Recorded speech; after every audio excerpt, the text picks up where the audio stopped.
நன்றி நன்றி நன்றி. நன்றி மைடியர் ஜெகதீஷ் சார், மிகச் சிறப்பு.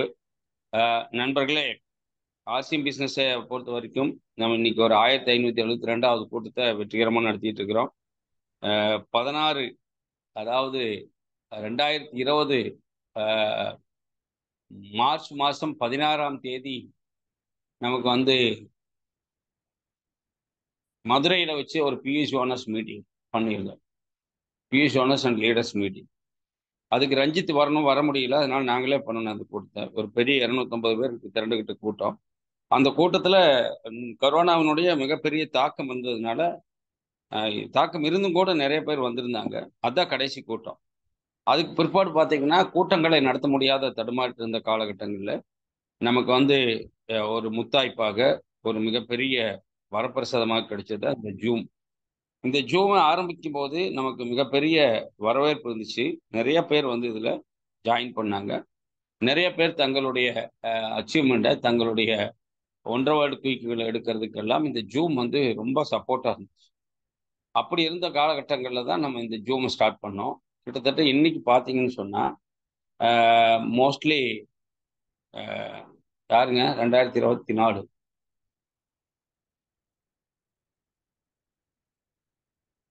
எதுக்கு ஹேண்ட் ரைஸ் பண்ணுறீங்க சார்? சரி. அதனால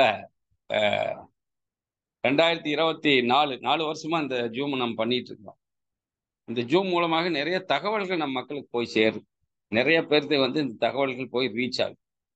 நம்ம இந்த ஜூம் கூட்டங்கள்ல நாளுக்கு நாள் என்ன ஆனாங்கன்னு கேட்டா, நிறைய பழைய லீடர்கள் எல்லாம் வந்து என்ன பண்ணாங்க, நாங்க மீட்டிங் நடத்துறோம், அந்த மீட்டிங் பண்றோம் எல்லாமே போனாங்க. போயிட்டு ஜூமை விட்டு போனாங்க. ஜூம்ல வந்து இதாகாம போனாங்க, கனெக்ட் ஆகாம போனாங்க, டீமை கொண்டுட்டு வராம போனாங்க.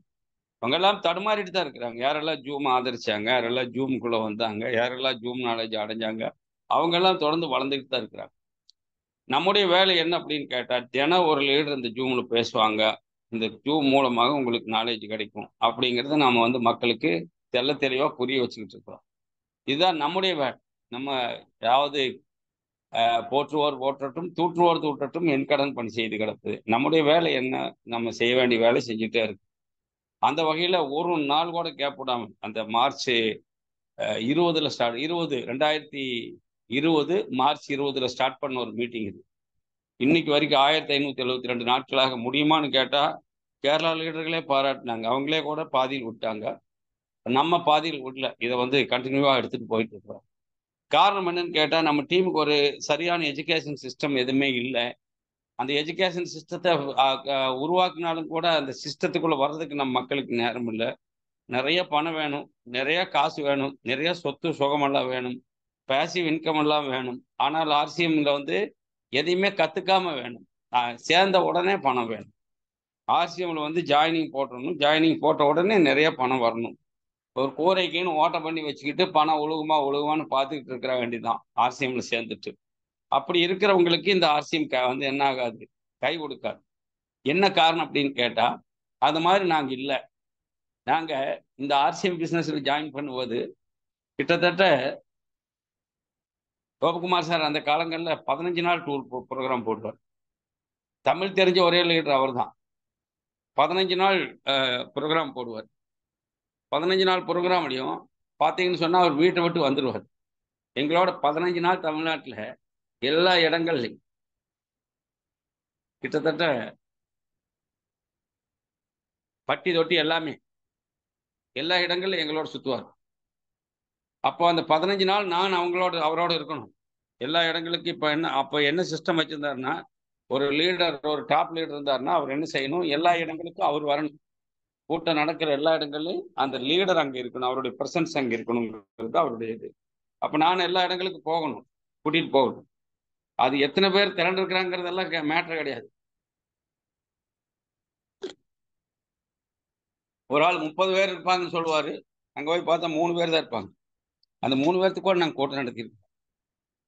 கோபா சார் நடத்தியிருக்கிறார், மூர்த்தி சார் நடத்தியிருக்கிறார். அதையெல்லாம் நாங்கள் ஒரு பெருசாக எடுத்திருந்தாக்க இன்னைக்கு கொரோனா ஸ்டார்ட் ஆகும்போது 250 லீடர்ஸ் அண்ட் பிஎஸ் ஓனர்ஸ் வச்சு கூட்டம் நடத்த முடியுமானா முடியாது. நாங்கள் அப்பெல்லாம் அதை பார்க்கவே இல்லை. காரணம் என்னன்னு கேட்டா, ஆர்சிஎம் பிசினஸ் ஸ்டார்டிங்ல அப்படித்தான் இருக்கு. நம்ம தொடங்கும் போது அப்படித்தான் இருக்கு. நம்ம 100 பேர்த்த கூப்பிடுவோம், கொஞ்சம் பேர் தான் வந்திருப்பாங்க. அதை நாம் பார்க்கவே கூடாது. நம்ம பழகி போகணும். அதே மாதிரி இப்போ ஆர்சிஎம் பிசினஸ் நம்ம ஏன் செய்ய வேணும் அப்படிங்கிறத சொல்றதுக்கு முன்னாடி ஒரு 10 பாயிண்ட்ஸ் இருக்கு. ஏன் செய்யணுங்கிறதுக்கு ஒரு 10 பாயிண்ட் சொல்ல போறேன். அதுக்கு முன்னாடி ஒரு சில அவுட்லைன்ஸ் மட்டும் உங்களோட பகிர்ந்து கொள்ளுகிறேன். ஆர்சிஎம் பிசினஸ்ங்கிறது வந்து ஒரே நாள்ல போற பிசினஸ் அல்ல. இந்த ஒரு கன்சிஸ்டன்சி அண்ட் கான்ஃபிடென்ட். ஒரு கன்சிஸ்டன்சியா செய்யணும். கம்பெனியா கூட இப்போ கன்சிஸ்டன்சி பிளான் கொண்டு வந்துட்டாங்க. அந்த கன்சிஸ்டன்சியா செய்யற நம்ம நபர்களுக்கு மட்டும்தான் ஆர்சிஎம் என்னன்னு கேட்டா ஒரு வரப்பிரசாதமா முடியும். எனக்கு தெரிய ஆர்சிஎம்ல நிறைய பேர் வந்தாச்சு, நிறைய பேர் போயாச்சு. நான் இப்போ இந்த ஜூலை 1ஆம் தேதியிலிருந்து ஜூலை 30 வரைக்கும் ஒரு 30 நாள் ப்ரோக்ராம் போட்டுருக்கேன். அதுல பாத்தீங்கன்னு சொன்னா ஒரு டிஸ்ட்ரிக்ட் வாரியா எங்க கிருபாரம் வந்து எனக்கு இது போட்டு கொடுத்துருக்கா. அப்படியே டிஸ்ட்ரிக்ட் வாரியா எடுத்து பிரிச்சு யார் யார் வந்து கஸ்டமரு, யார் யார் எவ்வளவு வாங்கியிருக்கிறா, யார் வாங்கல, யார் விட்டுருக்கிறா, எத்தனை பியூசிக்காரங்க க்ளோஸ் பண்ணியிருக்கிறாங்க. கிட்டத்தட்ட உங்களுக்கு சிவகாசியை சுத்திலும் ஒரு 60 பியூசி க்ளோஸ் ஆயிருக்கு. 60 பேர் பியூசி வச்சதுன்னு க்ளோஸ் பண்ணிக்கிறான். இப்போ அவங்களையெல்லாம் மீண்டும் ரெனியூவல் பண்ணி கூப்பிட்டு கேட்டா ஒவ்வொரு டிஸ்ட்ரிக்ட் வாரியா பேசி எடுத்தா அவங்க எல்லாம் எங்களுக்கு பொருள் அனுப்பிவிடுங்க சார், பொருள் கிடைக்காம தான் நாங்கள் விட்டுட்டோம். கொஞ்சம் பேர் வந்து என்னது எங்களுக்கு வந்து கம்யூனிகேஷன் இல்லை. கொஞ்சம் பேர் என்னன்னு கேட்டா ஆர்சிஎம் இப்போ இருக்குதா அந்த மாதிரி கேட்குறாங்க. எதுக்காக நான் சொல்றேன்னா, ஒவ்வொரு மாவட்டத்திலும் ஆர்சிஎம் இருக்குது. எல்லா மாவட்டங்கள்லையும் கஸ்டமர் இருக்காங்க. ஆனால் அந்த கஸ்டமர்களை நாம் சரியாக கையாளவில்லை, அல்லாவிட்டால் தொடர்பில் இல்லை, அல்லாவிட்டால் கம்யூனிகேஷன் கேப்ல போயிட்டோம். இல்லைன்னு சொன்னா பொருள் கிடைக்கல. பொருள் கிடைச்ச இடங்கள்ல எல்லாம் சப்ளை சரியாக இல்லை. இன்னும் கொஞ்சம் பேர்த்துக்கு பிளானே தெரியல. கொஞ்சம் பேர்த்துக்கு வந்து ஆர்சிஎம் பிசினஸ் என்ன இருக்குதா இல்லையானே தெரியல. இது மாதிரி எல்லாம் இருக்கிற இந்த காலகட்டத்தில் நாம் இப்போ இன்னும் கூட ஆர்சிஎம் தொடங்கவில்லைன்னு நினைச்சிட்டு தொடங்கலாம். ஆர்சிஎம் இன்னும் ஸ்டார்ட் ஆகல சார் தமிழ்நாட்டில், அப்படி நினைச்சிட்டு நம்ம ஆர்சிஎம் ஸ்டார்ட் பண்ணலாம். அப்போ யார் மொதல் ஆளு? நம்ம தான் மொதல் ஆளு. ஆர்சிஎம் ஸ்டார்ட் ஆகல, நம்ம தான் மொதல் ஆளு. அப்படி நினைச்சு ஸ்டார்ட் பண்ணலாம். அப்போ என்ன ஆகுன்னு கேட்டா, ஒவ்வொருத்தருக்கும் அந்த எண்ணம் இருக்கணும். நான் இந்த பின்னுக்கு வந்துட்டேன், நான் இவ்வளவு பெரிய ஆளு ஆயிட்டேன். ஒரு நாளும் டைமண்ட் அப்படி நினைச்சிருந்தாருன்னா அவர் டைமண்டா இருக்க முடியாது. மூர்த்தி சார் அப்படி நினைச்சிருந்தா அவர் ஏன் இன்னுமே வீல்ல ஒரு சப்பையர் பின்ன ஆயாச்சு, அடுத்து ஸ்டார் சப்பையர், அடுத்தது டைமண்ட் தான். அப்ப அவர் எதுக்கு இன்னுமே சக்கரத்தை கட்டிட்டு சுத்தி இருக்கிறாரு? ஒய்ஃபை கூட்டிக்கிறாரு, கார்ல ஜாமான் தேத்திக்கிறாரு, சும்மா பம்பரமா சுத்தி இருக்கிறாரு. எதுக்கு வேண்டி? அதுக்கு இன்னும் போக வேண்டிய டிராவலிங் பண்ண வேண்டிய தூரம் இருக்கு. டைமண்டுக்கு என்னத்துக்கு வேண்டி? அவருடைய பின்னை தக்க வைக்க வேண்டிய காலம் அவருக்கு வந்து அது அவசியம் இருக்கிறது. அப்ப நம்ம பின்ன அடைஞ்சிட்டோம். இந்த பின்னை தக்க வைக்கணும், அல்லாவிட்டால் இந்த பின்னை தாண்டணும். இந்த 2 காரியங்களுக்காக அரசியம் பண்ணணும். முதலாவது, நம்முடைய நாட்டில் நிறைய பேருக்கு வேலை வாய்ப்பு இல்லை. நிறைய பேருக்கு படிச்சிருக்கிறாங்க. படிக்கிற மொத்த பேருக்கும் அரசாங்க வேலை கிடைக்குமா? கிடைக்காது. இந்த வேலை கிடைக்கணுங்கிற சிஸ்டம் எங்கிருந்து வந்துச்சு? British system. அதாவது ஒரு படிக்கணும், உத்தியோகத்துக்கு போகணும், அந்த உத்தியோகத்தில் கிடைக்கிற வருமானத்தை எடுக்கணும், அந்த வருமானத்தின் மூலமாக நம்ம என்ன செய்யணும்? குடும்பம் பண்ணணும், குழந்தைகளை பெற்றுக்கணும், அதுக்கப்புறம் அவங்களை காப்பாற்றணும், அதுக்கப்புறம் வயசாகணும், அப்புறம் நம்ம போய் சேரணும். இதுதான் வந்து ஒரு சிஸ்டம், இது பிரிட்டிஷ் சிஸ்டம். ஆனால் பிரிட்டிஷ் சிஸ்டத்தை ஃபாலோ பண்ணாத நிறைய பேர் வியாபாரத்தில் புகுந்து, வியாபாரத்தில் இன்னைக்கு பார்த்தீங்கன்னா கடல் கடந்து கூட திரைக்கடல் தேடியும் திரவியம் திரைக்கடல் ஓடியும் திரவியம் தேடணும். எல்லா பக்கம் கடல் கடந்து கூட போய் வாணிகம் செய்து நிறைய பேர் வந்து பெரிய பெரிய ஆளுகளாக, பெரிய லேண்ட்லார்டுங்க, பெரிய பிசினஸ் மேன்களாக வளர்ந்துருக்கிறாங்க. இன்னைக்கு உத்தியோகத்தில் இருக்கிற ஒரு நபர் மிகப்பெரிய வருமானம் உள்ளவராக இருக்கிறாரான்னு கேட்டா, எனக்கு தெரிய உத்தியோகம்ங்கிறது எண்ணி சுட்ட பணியாரம். அது எவ்வளவு வருமானம் வருமோ அதுக்குள்ளதான் நம்ம ஓடிக்கிட்டு இருக்கோம். ஆனால் இன்னைக்கு யார் பெரிய லெவல்ல இருக்கிறாங்க, யார் பல லட்சங்களை எடுத்து இல்லாதவங்களுக்கு கொடுக்குறாங்க, யார் வந்து நல்ல மக்களுக்கு வந்து அதிகமாக சேவை செய்யறாங்க அப்படின்னு பார்த்தா,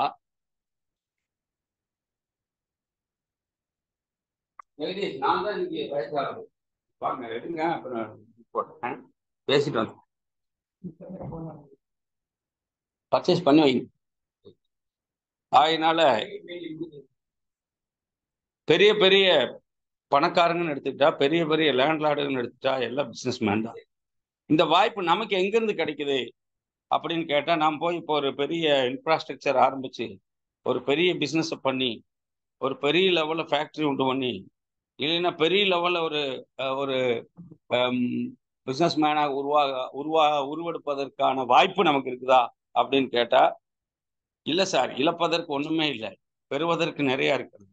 இழப்பதற்கு எதுவுமே இல்லாமல் பெறுவதற்கு நிறைய இருக்குதுன்னு நினைக்கிற அத்தனை பேருக்கும் ஒரே ஒரு வாய்ப்பு இருக்கிறது, அது ஆர்சிஎம் பிசினஸ் தான். அந்த ஆர்சிஎம் பிசினஸ் எதற்காக எடுத்து நம்ம செய்யணும் அப்படிங்கிறத நான் இன்னைக்கு ஒய் டு வி டூ, நாம் ஏன் ஆர்சிஎம் செய்யணுங்கிறதா காரணம். என்னன்னு கேட்டா, இன்னைக்கு உத்தியோகத்தில் இருக்கிறவங்களுக்கு ஆர்சிஎம் வேணும். இன்னைக்கு எல்ஐசி ஏஜென்ட்டுகளுக்கு ஆர்சிஎம் வேணும். உட்கார்ந்துருக்காரு எனக்கு முன்னாடி எல்ஐசி ஏஜென்ட் ஜெகதீஷ், என் கிளாஸ்மேட்.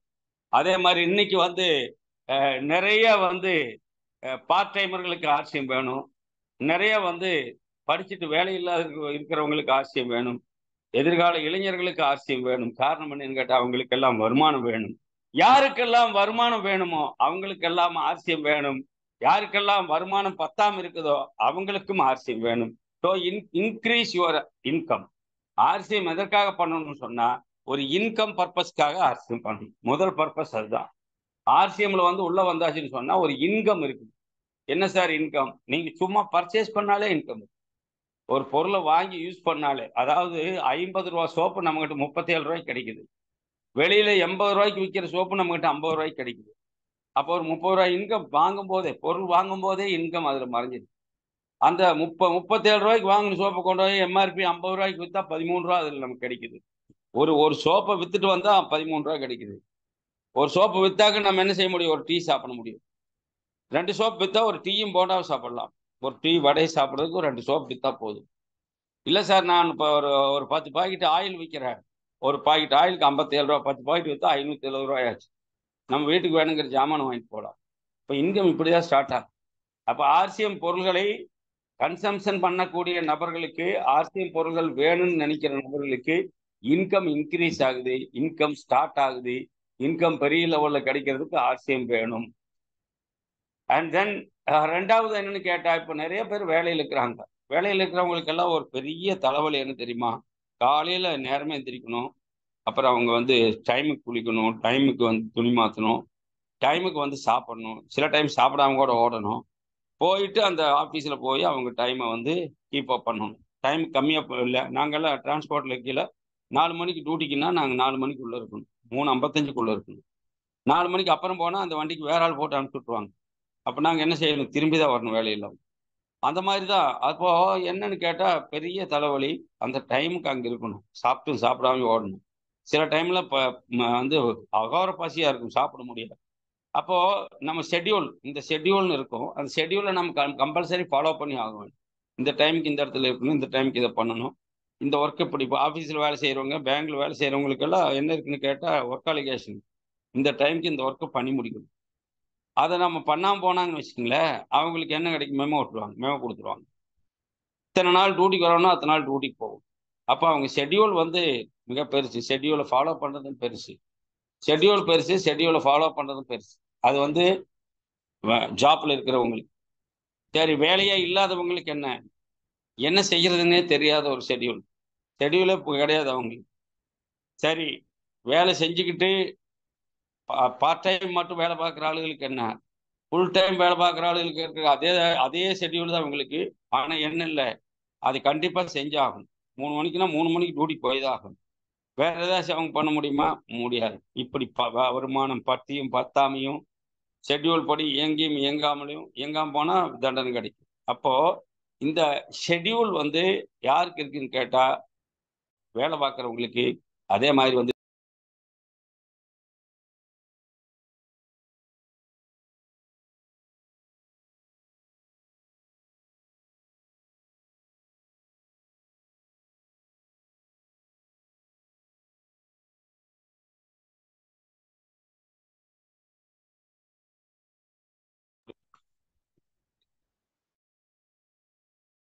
நம்ம கம்பெனில இருந்து வந்து தேஜாஸ் வந்து தமிழ்ல செய்ய போறாங்க. தமிழ்ல வந்து கொண்டு வர்றாங்க.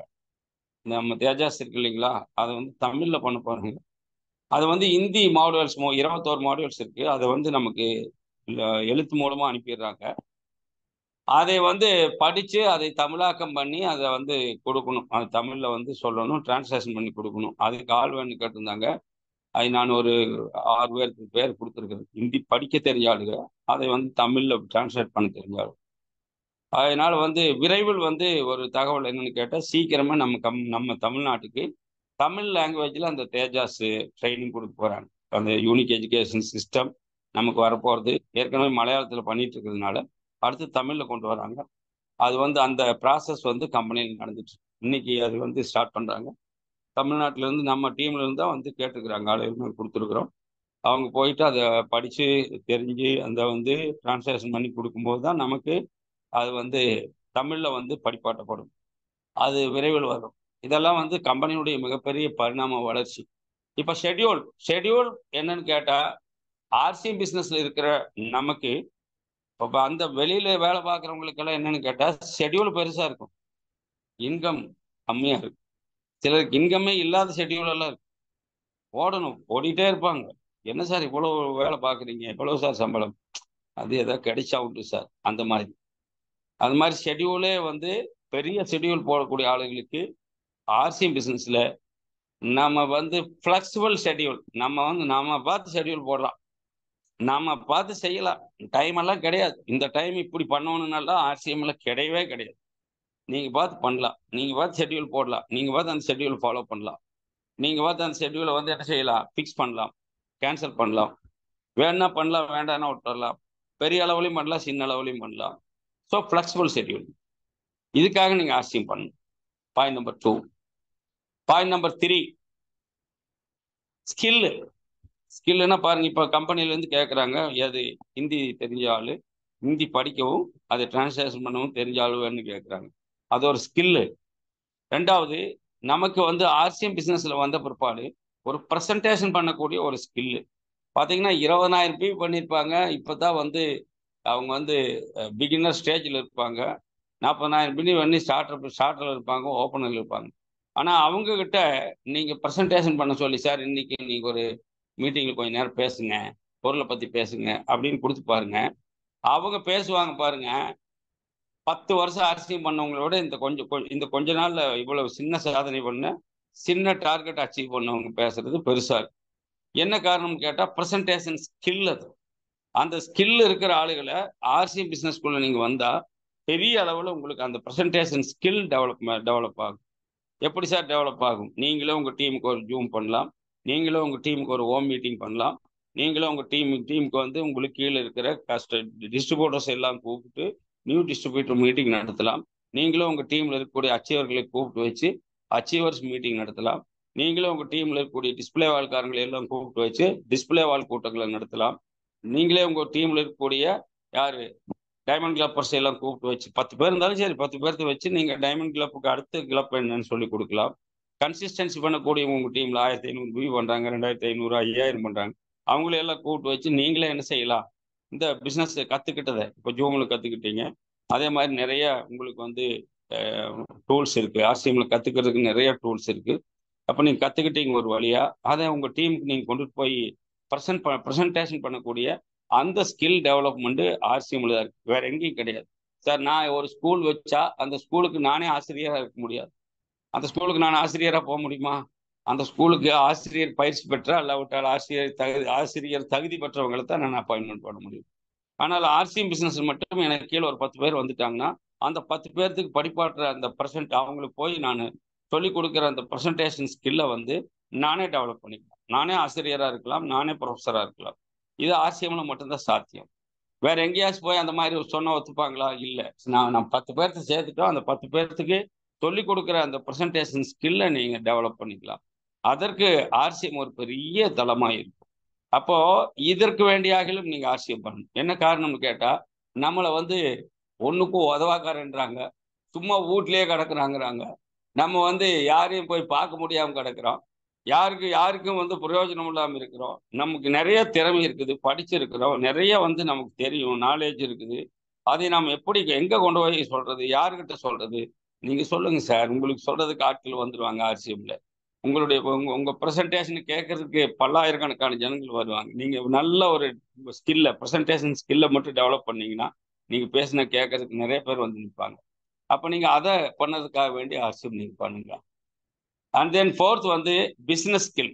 இந்த பிசினஸ் ஸ்கில்லுங்கிறது ரொம்ப முக்கியம். இப்போ என்னன்னு கேட்டா, ஆர்சிஎம் பிசினஸ் வந்து நம்ம உள்ள வந்துட்டோம், பிசினஸ் ஸ்கில்லுங்கிறது என்னன்னு தெரியாம உள்ள வந்து நோ யூஸ். என்ன காரணம்னு கேட்டா, பிசினஸ் பண்றதுக்கு நிறைய ஸ்கில் வேணும். இப்போ ஒரு விஷயத்த வந்து சொல்லி கொடுக்கறதுக்கு ஓரளவுக்கு தெரிஞ்சிருந்தா போதும். ஆனா பிசினஸ் பண்றதுக்கு நிறைய ஸ்கில் வேணும். என்ன சார் பிசினஸ் ஸ்கில்லு அப்படின்னு கேட்டா, முதலாவது பிசினஸ்க்குள்ள வந்த ஒரு ஆளு, ஒரு பிசினஸை வந்து வளர்க்கணும்னு நினைக்கிற ஒரு ஆளு, ஒரு டைம் மேனேஜ்மெண்ட் பண்ணவர். டைம், இந்த டைமுக்கு இந்த இடத்துல இதை பண்ணணும்னா டைம் மேனேஜ்மெண்ட் அவர் கம்பல்சரி பண்ணணும்.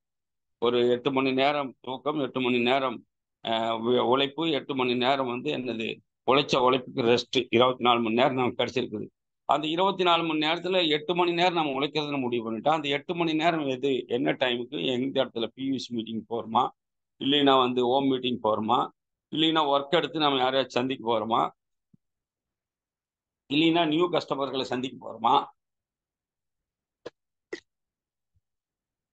பியூசி விசிட்டுக்கு போறோமா, டிப்போவை பார்க்க போறோமா, டிப்போவில் பர்ச்சேஸுக்கு போறோமா.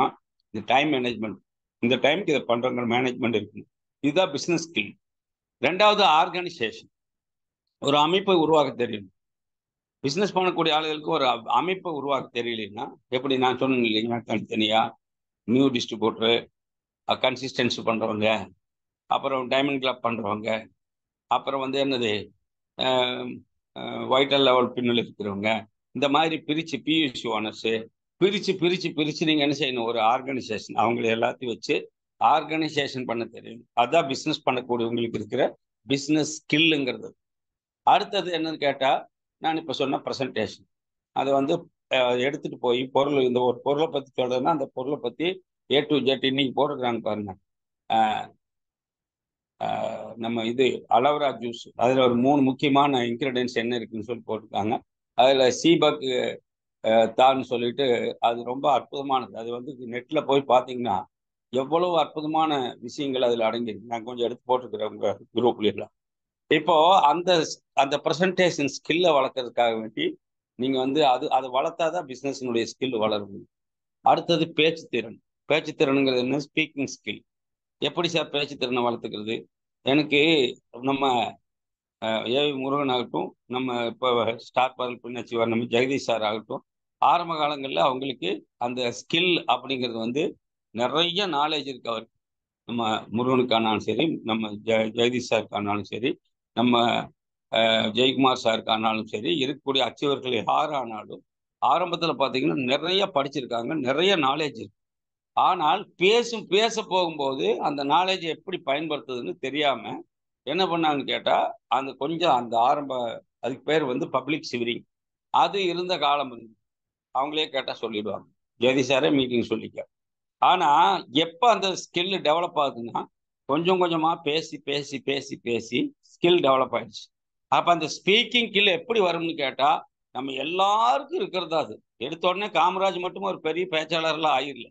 நானும் கூட என்ன செய்திருக்கிறேன், நான் மேல 10 பேர்த்த கண்டா வெக்கப்பட்டுக்கிட்டு அச்சப்பட்டுக்கிட்டு அவங்க முன்னாடி போய் நிக்கிறதுக்கே யோசனை பண்ணிட்டு, இவங்க நம்மளை அப்படி நினைச்சுக்குவாங்களோ, இவங்க அவங்க நம்மளை இப்படி புரிஞ்சுக்குவாங்களோ, அப்ப நம்ம போய் நின்னா நம்ம ட்ரெஸ்ஸை பார்த்து கேவலமா நினைப்பாங்களோ, இல்லைன்னா நம்மளை நக்கல் பண்ணுவாங்களோ, அந்த மாதிரி எல்லாம் நினைச்சு நினைச்சு நினைச்சு நம்ம வந்து பேச்சாற்றலை வளர்த்து கொள்ளாம போன காலம்.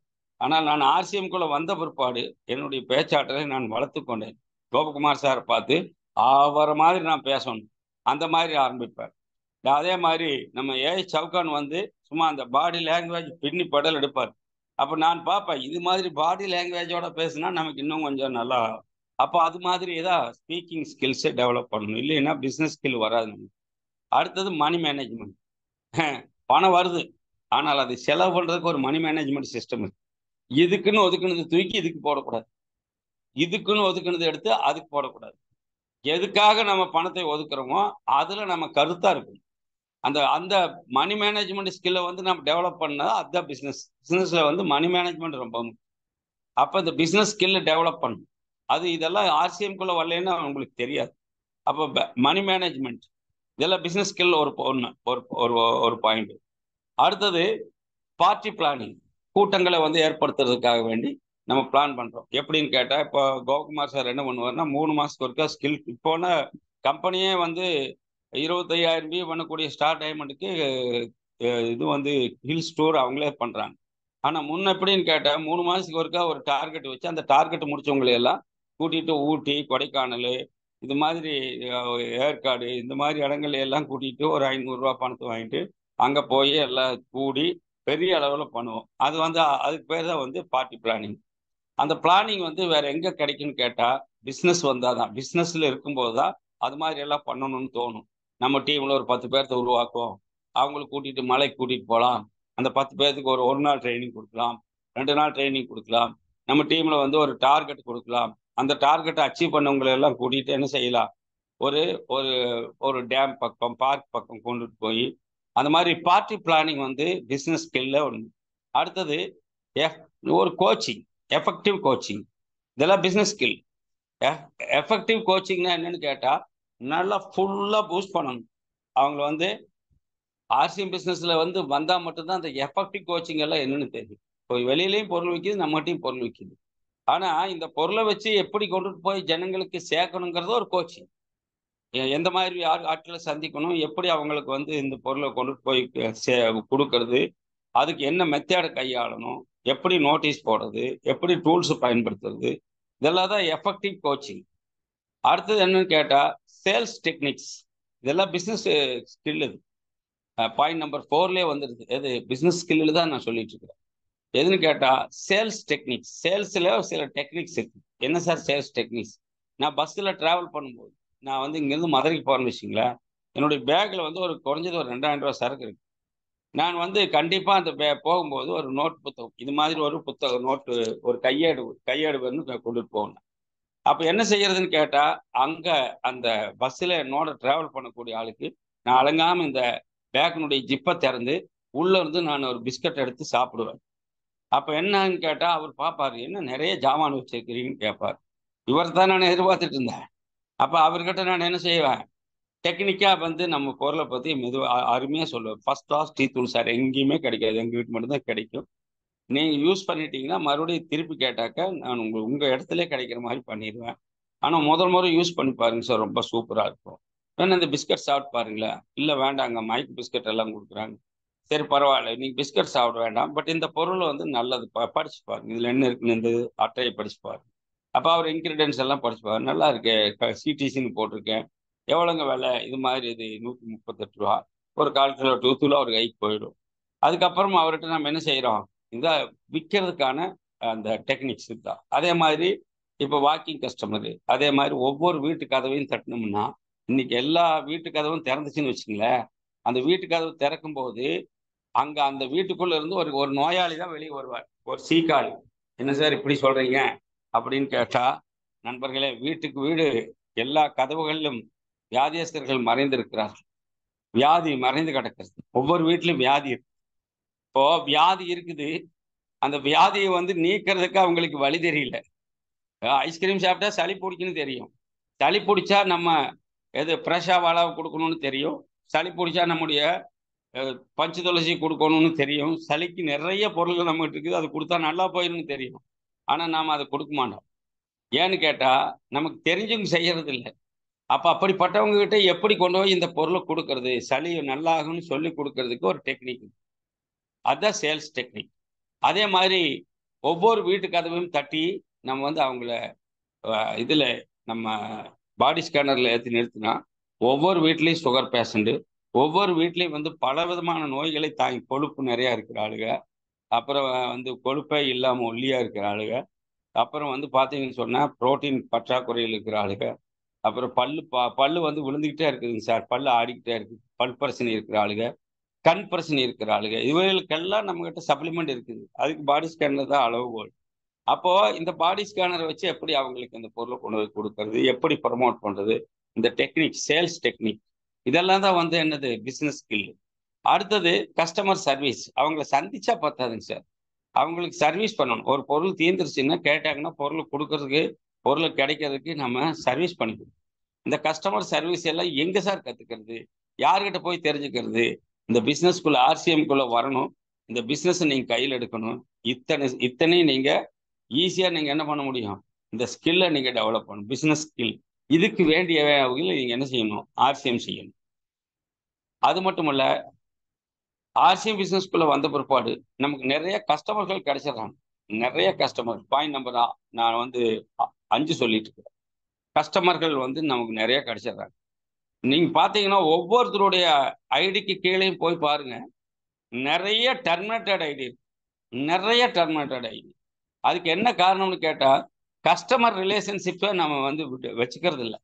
ஒரு வாட்டி ஜாயின் பண்ணியாச்சா, அவங்க பல்லு விளக்குனாங்களா இல்லையா, நம்ம பேஸ்ட் வாங்கினாங்களா இல்லையா, நம்ம மாவுல சாப்பிட்றாங்களா இல்லையா, இல்லைன்னா நம்முடைய சோப்பை யூஸ் பண்றாங்களா இல்லையா, நம்ம பெனாயில் வந்து யூஸ் பண்றாங்களா இல்லையா, அவங்க வீட்டில் டாய்லெட் கிளீனர் நம்ம வந்து யூஸ் பண்றாங்களா, அவங்க கார் கழுவுறதுக்கு நம்முடைய கார் வாஷர் யூஸ் பண்றாங்களா, அவங்க பாத்திரம் கழுவுறதுக்கு நம்முடைய டிஷ் வாஷர் யூஸ் பண்றாங்களா, குளிக்கும் போது நம்ம ஷாம்பு யூஸ் பண்றாங்களா, இது எல்லாம் வந்து நம்ம கஸ்டமர்களோட கூட ரிலேஷன்ஷிப்ல இருந்தா மட்டும்தான். அது என்ன சார் ரிலேஷன்ஷிப்? கஸ்டமர் ரிலேஷன்ஷிப்ங்கிறது ஆர்சிஎம் பிசினஸ் பண்ணக்கூடியவங்களுக்கு கண்டிப்பா வேணும்.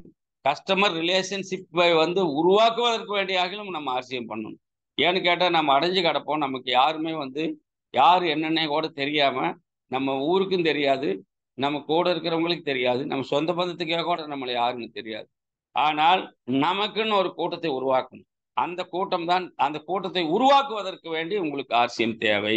என்னுடைய டீம், என்னுடைய லீடர், எனக்கு கீழே இருக்கிற பியூசி, என்னுடைய டிஸ்பிளே வால், என்னுடைய அச்சீவர், இது மாதிரி எங்க சார் போய் சொல்லுவீங்க? அந்த கஸ்டமர்களை உருவாக்கி அந்த கஸ்டமர்களோட நீங்க ரிலேஷன்ஷிப்ல இருக்கும்போது அதுக்கு வந்து ஒரு பெரிய மகிழ்ச்சி உண்டாங்க சார். அதுக்கு வேண்டியாக நீங்க ஆர்சிஎம் பண்ணணும். கஸ்டமர்ஸ் ரிலேஷன்ஷிப்பை நீங்க வந்து உருவாக்குவதற்காக வேண்டியாகிலும் நீங்கள் ஆர்சிஎம் பிசினஸ்ல வரணும். அடுத்தது மிக முக்கியமான பாயிண்ட் நம்பர் 6, பர்சனல் டெவலப்மெண்ட். நான் ஆர்சிஎம் பிசினஸ்ல சேர்ந்த போது பெரிய கடன்காரன், மிகப்பெரிய கடன்காரன். ஆனால் அந்த கடனை எல்லாம் கட்டிட்டேன். கட்டி முடிச்சு ஆர்சிஎம்ல வந்து வருமானம் வர வர வர நான் இப்ப சொன்னேன் இல்லைங்களா, எது ஸ்கில், பிசினஸ் ஸ்கில். அந்த பிசினஸ் ஸ்கில் என்ன சொன்னா மணி மேனேஜ்மெண்ட். அந்த மணி மேனேஜ்மெண்ட்டை கோபகுமார் சார் முன்னமே சொல்லி கொடுத்தாரு. நாங்கள் அதை கெட்டியாக பிடிச்சிப்போம். அப்போ அந்த மணி மேனேஜ்மெண்ட்டை படித்து படித்து எங்கள் மனசில் அதெல்லாம் எங்களுக்கு தெரியும். எந்த பணத்தை எதுக்காக யூஸ் பண்ணணும், எந்த பணத்தை எப்படி யூஸ் பண்ணணும், அதில் நாங்கள் தெளிவாக இருக்கோம். அந்த மாதிரி இருந்ததுனால என்னுடைய கடனை கட்டி முடிச்சுட்டு அப்புறம் இடம் வாங்கி, அப்புறம் ஒரு வீட்டை வாங்கி, அதுக்கப்புறம் வேற ஒரு வீட்டை வாங்கி, அப்படியே ஷிஃப்டிங் ஆகி என்னுடைய லைஃப்ல பார்த்தீங்கன்னு சொன்னா என்னுடைய பர்சனல் டெவலப்மெண்ட்ஸ்ன்னு எடுத்துட்டா, ஒரு bike Bajaj calibre bike 3796, Bajaj caliper பைக்கில் ஜாமான்கள் அந்த இது இருக்கு இல்லைங்களா, நம்ம பை, நம்ம அதை வந்து என்னன்னு சொல்லுவோம், பாலித்தீன் பை இருக்கு இல்லைங்களா, அதை வந்து நாங்கள் லூஸாக விட்டு கட்டி நான் 2 பக்கமும் கழுதைக்கு வந்து சேனை கட்டுறதுமாங்க. அது மாதிரி சேனம் கட்டுறது, இந்த பக்கம் இந்த பக்கம் பொருள் தொங்கும், நடுவால பெட்ரோல் டேங்க் மேலே சும்மா ஃப்ளெக்சிபிளாக இருக்கும். அது மாதிரி 2 பக்கம் 2 ஜாமான்கள் கட்டி போட்டு பைக்கில் எடுத்துகிட்டு போய் முதல்ல ஸ்டார்ட் பண்ணணும். கேலிபர் பஜாஜ் கேலிபர் 3796 பைக்கில் ஸ்டார்ட் பண்ணணும். அப்போ அந்த காலகட்டத்தில் நான் ஒரு பைக் மட்டும் வச்சிருந்தேன். அதுக்கப்புறம் அதுக்கப்புறம் 2 பைக் வாங்கினேன். அதாவது இன்னும் கொஞ்சம் ஈஸியாக இருக்கிற மாதிரி, மைலேஜ் கிடைக்கிற மாதிரி ஒரு பேஷன் ப்ரோ ஒன்று வாங்கினேன் ஹீரோவில். அதுக்கப்புறம் எங்கள் பையனுக்காக வேண்டி பல்சர் ஒன்று வாங்கினேன். இது வந்து இன்னும் கொஞ்சம் என்னுடைய பர்சனல் டெவலப்மெண்ட்ல இன்னும் கொஞ்சம் ஒரு படி மேலே. அதுக்கப்புறம் பார்த்தீங்கன்னு சொன்னால் இடம் வாங்கி போட்டோம். அதுக்கப்புறம் வீடு கட்டணும். அதுக்கப்புறம் இடங்க ஒவ்வொரு சேமிப்புலையும் இடம் வாங்க ஆரம்பித்தேன். இது மாதிரி பார்த்தீங்கன்னு சொன்னால் ஒரு காரு, அதுக்கப்புறம் 2வது காரு. இப்போ அந்த முதல் வாங்கின காரை வந்து மாற்றிடலாம்னு இருக்கிறோம். வேற ஒரு கிளான்ஸாக ஒன்று எடுக்கலாமான்ட்டு. பார்த்தீங்கன்னு சொன்னால் பர்சனலாக என்னுடைய டெவலப்மெண்ட் இருந்துகிட்டே தான் இருக்கு. வீடு, அந்த வீட்டுக்கு மேலே வீடு, இந்த மாதிரி பர்சனல் டெவலப்மெண்ட். இது எப்படி சார் கிடைக்கும்? ஒரு பேசிவ் இன்கம் ஆர்சிஎம்ல ஸ்டார்ட் ஆகும்போது இதெல்லாம் உங்களுக்கு சர்வசாதாரணமாக கிடைக்கும். இந்த லைஃப்ல நீங்க பர்சனல் டெவலப்மெண்ட்டை வந்து அடைய வேணும்னு சொன்னா, உங்க லைஃப் ஸ்டைலை நீங்க மாத்திக்க வேணும்னு சொன்னா, உங்களுடைய லைஃப்ல நீங்க இருக்கிற இந்த ஸ்டேஜ்ல இருந்து ஒரு ஸ்டேஜை நீங்க முன்னுக்கு போகணும்னு சொன்னா, அதற்கு வேண்டி பர்சனல் டெவலப்மெண்ட்டுக்காக வேண்டி நீங்க ஆர்சிஎம் பண்ணணும். உங்களுடைய டெவலப்மெண்ட்டுக்காக வேண்டி, உங்களுடைய பர்சனல் டெவலப்மெண்ட்டுக்காக வேண்டி நீங்க ஆர்சிஎம் பண்ணணும். அடுத்தது ஆர்சிஎம் பிசினஸ்ல இப்போ நம்ம ஓடி ஆடி தான் பண்ணணுமா சார்? ஊர் ஊரா போய் தான் பண்ணணுமா? நீங்க அங்கேயே 30 நாள் டூர் போட்டுக்கிறீங்க, 30 நாளும் நீங்க போய் தான் பண்ணுவீங்களா? நம்ம 30 நாளும் 30 ஊர்களுக்கு போயே தான் பண்ணணுங்கிறது கட்டாயம் இல்லை. பிரெயின் இருந்தா இருக்கிற இடத்துல 30 ஊர்லயும் நம்ம இருக்கலாம். எப்படின்னு கேட்டா, ஒர்க் ஃப்ரம் ஹோம். 7வது பாயிண்ட், ஒர்க் ஃப்ரம் ஹோம். வீட்டில இருந்தே நம்ம பிசினஸ் நம்ம பண்ண முடியும். இப்போ மதுரையில் டிப்போ இருக்குது. ஒரு நபர் வந்து தூத்துக்குடியிலேருந்து ஒரு நபர் எனக்கு ஒரு 40 ரூபாய்க்கு சரக்கு கொடுங்கன்னு ஆர்டர் போடுறாரு. இப்போ நான் இங்கிருந்து எடுத்துகிட்டு போயும் அவருக்கு கொடுக்கலாம். அதுக்கு டிரான்ஸ்போர்ட் ஜாஸ்தி ஆகும். நான் என்ன செய்யலாம், மதுரை டிப்போவுக்கு ஆர்டர் போட்டுவிட்டு அவர் அட்ரஸ் கொடுத்து பொருளை நான் அங்க டெலிவரி கொடுக்கலாம். இது செய்யலாம். அப்ப நான் போய்த்தான் ஆகணுமானா கிடையாது. போகாமயும் செய்யலாம். அப்போ வீட்ல இருந்துகிட்டே நம்ம வந்து என்ன செய்யலாம், இப்ப இங்கிருந்து மலேசியாவுல நம்ம நம்ம லீடர் ஒரு ஒரு லேடி லீடர் பண்ணியிருக்கிறாங்க. இங்கிருந்து சிங்கப்பூர்ல ஒரு ஆள புடிச்சு, அவங்களுக்கு இப்போ ஒரு ரூ. 3,00,000 சரக்கு குடுக்கணும் சார்ன்னு நேத்து பேசினாங்க. நான் இது எதற்காக சொல்றேன்னு சொன்னா, சிங்கப்பூர்ல இருக்கிற ஒரு ஆளுக்கு சரக்கு அனுப்புறதுக்கு. அவங்க ஏற்கனவே இங்க தமிழ்நாட்டுல இருந்து வாங்கிட்டு இருக்கிறாங்க. அதே ரூட்ல ஆர்சிஎம் பொருள் போகுது அவ்வளவுதான். அது பண்ண போறோம் சார்ன்னு சொன்னாங்க. இது எதுக்காக நான் சொல்றேன்னு சொன்னா, வீட்ல இருந்துகிட்டே சிங்கப்பூருக்கு சரக்கு கொடுக்க முடியும். இதுக்கு பேர் தான் ஒர்க் ஃப்ரம் ஹோம். ஆர்சிஎம் பிசினஸ்ல மட்டும்தான் அது சாத்தியம். இப்ப நான் வந்து டிரான்ஸ்போர்ட்ல கண்டக்டரா ஜாயின் பண்ணிட்டேன்.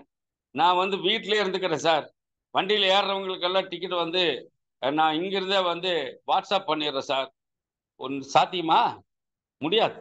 ஆனால் வீட்ல இருந்துகிட்டே ஆர்சிஎம் பொருட்களை அனுப்பி தர முடியும். வீட்ல இருந்துகிட்டே ஒரு ஆளுகிட்ட டீடைல்ஸ் வாங்கி ஒரு ஜாயினிங் போட முடியும்.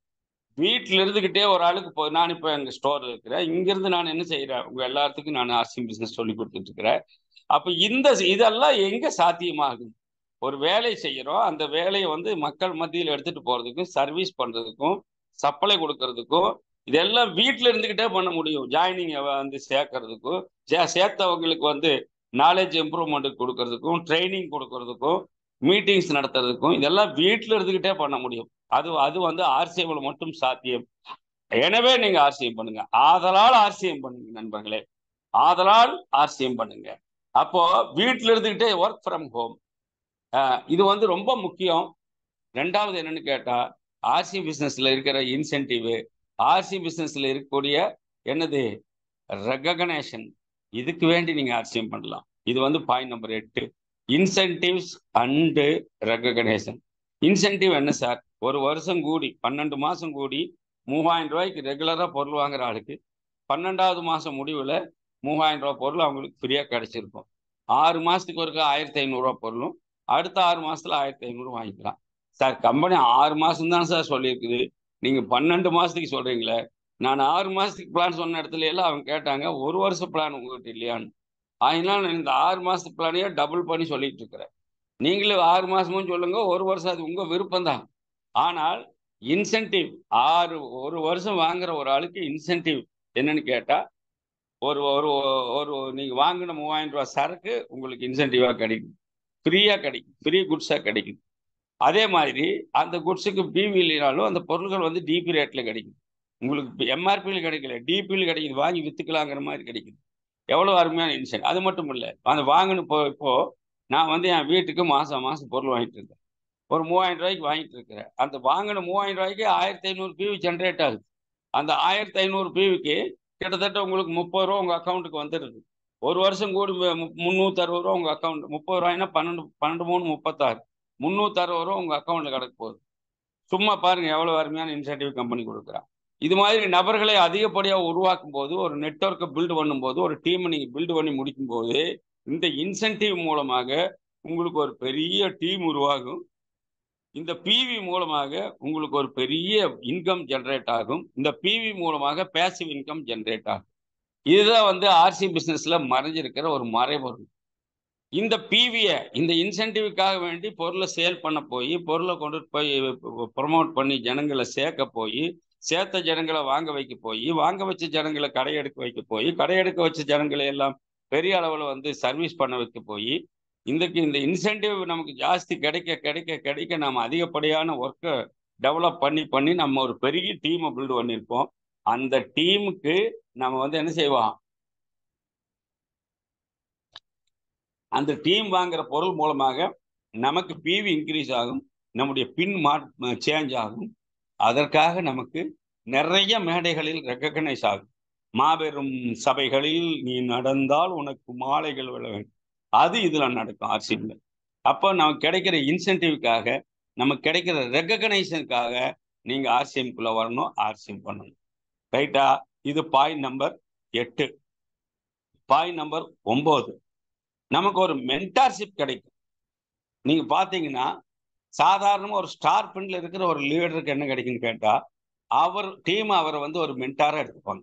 அவருடைய டீம் அவரை, எங்களுக்கு அவர் தான் மென்டாரு, எங்களுக்கு வழிகாட்டி, எங்களை வந்து வழிகாட்டும் தலைவன், அந்த மாதிரி உங்களுக்கு அந்த தலைவி, வழிகாட்டும் தலைவி.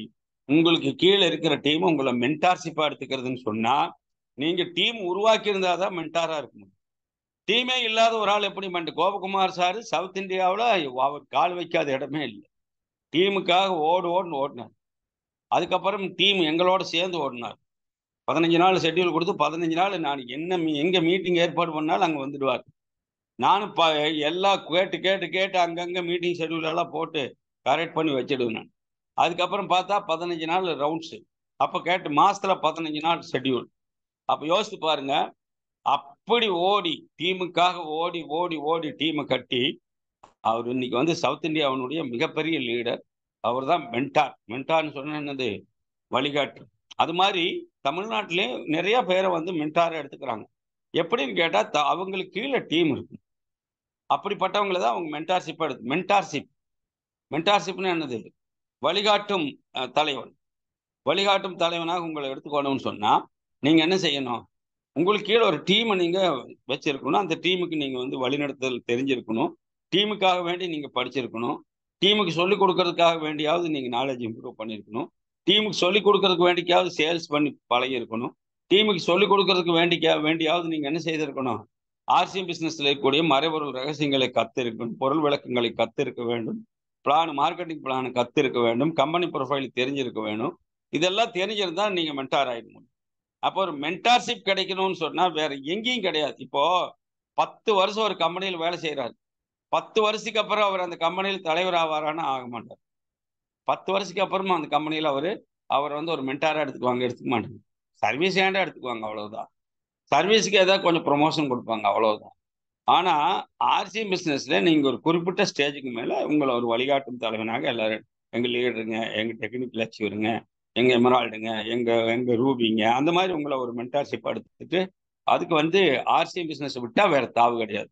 அப்ப இதுக்கு வேண்டிய ஆகிலும் நீங்கள் ஆர்சிஎம் பிசினஸ் செய்யலாம். அடுத்தது, ஆர்சிஎம் பிசினஸ்ல தயாரிப்புகள் ஒரு உலகத்தரம் வாய்ந்த, அதாவது தயாரிக்கக்கூடிய பொருள்களிலே தரம் குறைவு கிடையாது. 10வது பாயிண்ட், தயாரிப்புகளுக்கு டிஸ்கவுண்ட் கொடுக்குறாங்க கம்பெனி. தயாரிப்புகள்ல இருக்கிற டிஸ்கவுண்ட் அனுபவிக்கணும்னு சொன்னா நம்ம ஒரு ஆர்சிஎம் பிசினஸ்ல உறுப்பினராக இருந்தால் மட்டும்தான் டிஸ்கவுண்ட் கிடைக்கும். இதுதான் மிகப்பெரிய டிஸ்கவுண்ட். வேணும்னு சொன்னா எல்லாருக்கும் டிஸ்கவுண்ட் கொடுக்க கூடாது. நேற்று ஒரு நண்பர் வந்தாரு, அவர் வந்து கிளைசம் கேட்டாரு, நான் 2500 ரூபா ஆகுன்னு சொல்லி எம்ஆர்பி சொல்லி அனுப்பிட்டு இருக்கிறேன். அதே மாதிரி ஆயில் எடுத்தாரு, 220 ரூபா ஆயிலுக்கு வாங்கிட்டார். அப்ப அவர் கேட்டாரு, இதுக்கு டிஸ்கவுண்ட் இருக்குமே, உங்களுக்கு கிடையாது, நீங்க உறுப்பினர் ஆகல, அதனால உங்களுக்கு கிடையாது. அப்போ உறுப்பினர் ஆனாதான் கிடைக்குமா? ஆமா. கம்பெனி தயாரிப்புகளிலே டிஸ்கவுண்ட் இருக்கிறது யாருக்கு இருக்கிறது? ஆர்சிஎம் உறுப்பினர்களுக்கு. ஆர்சிஎம் உறுப்பினர் இல்லாதவர்களாக கம்பெனி தயாரிப்பு டிஸ்கவுண்ட் கொடுத்து நீங்க என்ன செய்யக்கூடாது, கம்பெனி கேவலப்படுத்தக்கூடாது. ஏன்னு கேட்டா ஆர்சிஎம் பிசினஸ்ல ஜாயின் பண்ணவங்க மட்டும்தான் அந்த டிஸ்கவுண்ட் அனுபவிக்க வேண்டும். ஏன்னா அந்த தயாரிப்புகளிலே எம்ஆர்பி தான் போடப்பட்டிருக்கு. அந்த எம்ஆர்பிக்கான வரியை கம்பெனி கட்டிடுறாங்க. அப்ப இந்த டிஸ்கவுண்ட் அனுபவிக்கிற வாய்ப்பை யாருக்கு தர்றாங்கன்னு கேட்டா நம்ம உறுப்பினர்களுக்கு கொடுக்குறாங்க. நம்ம ஆளுக்கு என்ன செய்யறாங்க, இந்த டிஸ்கவுண்ட்ல நமக்கு கிடைக்கிற டிஸ்கவுண்டே எல்லாருக்கும் கொண்டு போய் எளிதில் கொடுக்கறது. நான் டிபி ரேட்ல தரேன். டிபி ரேட்ல நீங்க எதுக்காக கொடுக்கணும்? நீங்க என்ன கம்பெனி எம்டியா? இல்ல, நீங்க உறுப்பினர் ஆயிட்டா உங்களுக்கு கிடைக்கிற சலுகையை நீங்க என்ன செய்யக்கூடாது, மற்றவங்களுக்கு கொடுக்க கூடாது. அவங்களுக்கும் உறுப்பினர் ஆக்கி அவங்கள அதை அனுபவிக்க வைக்கலாம்.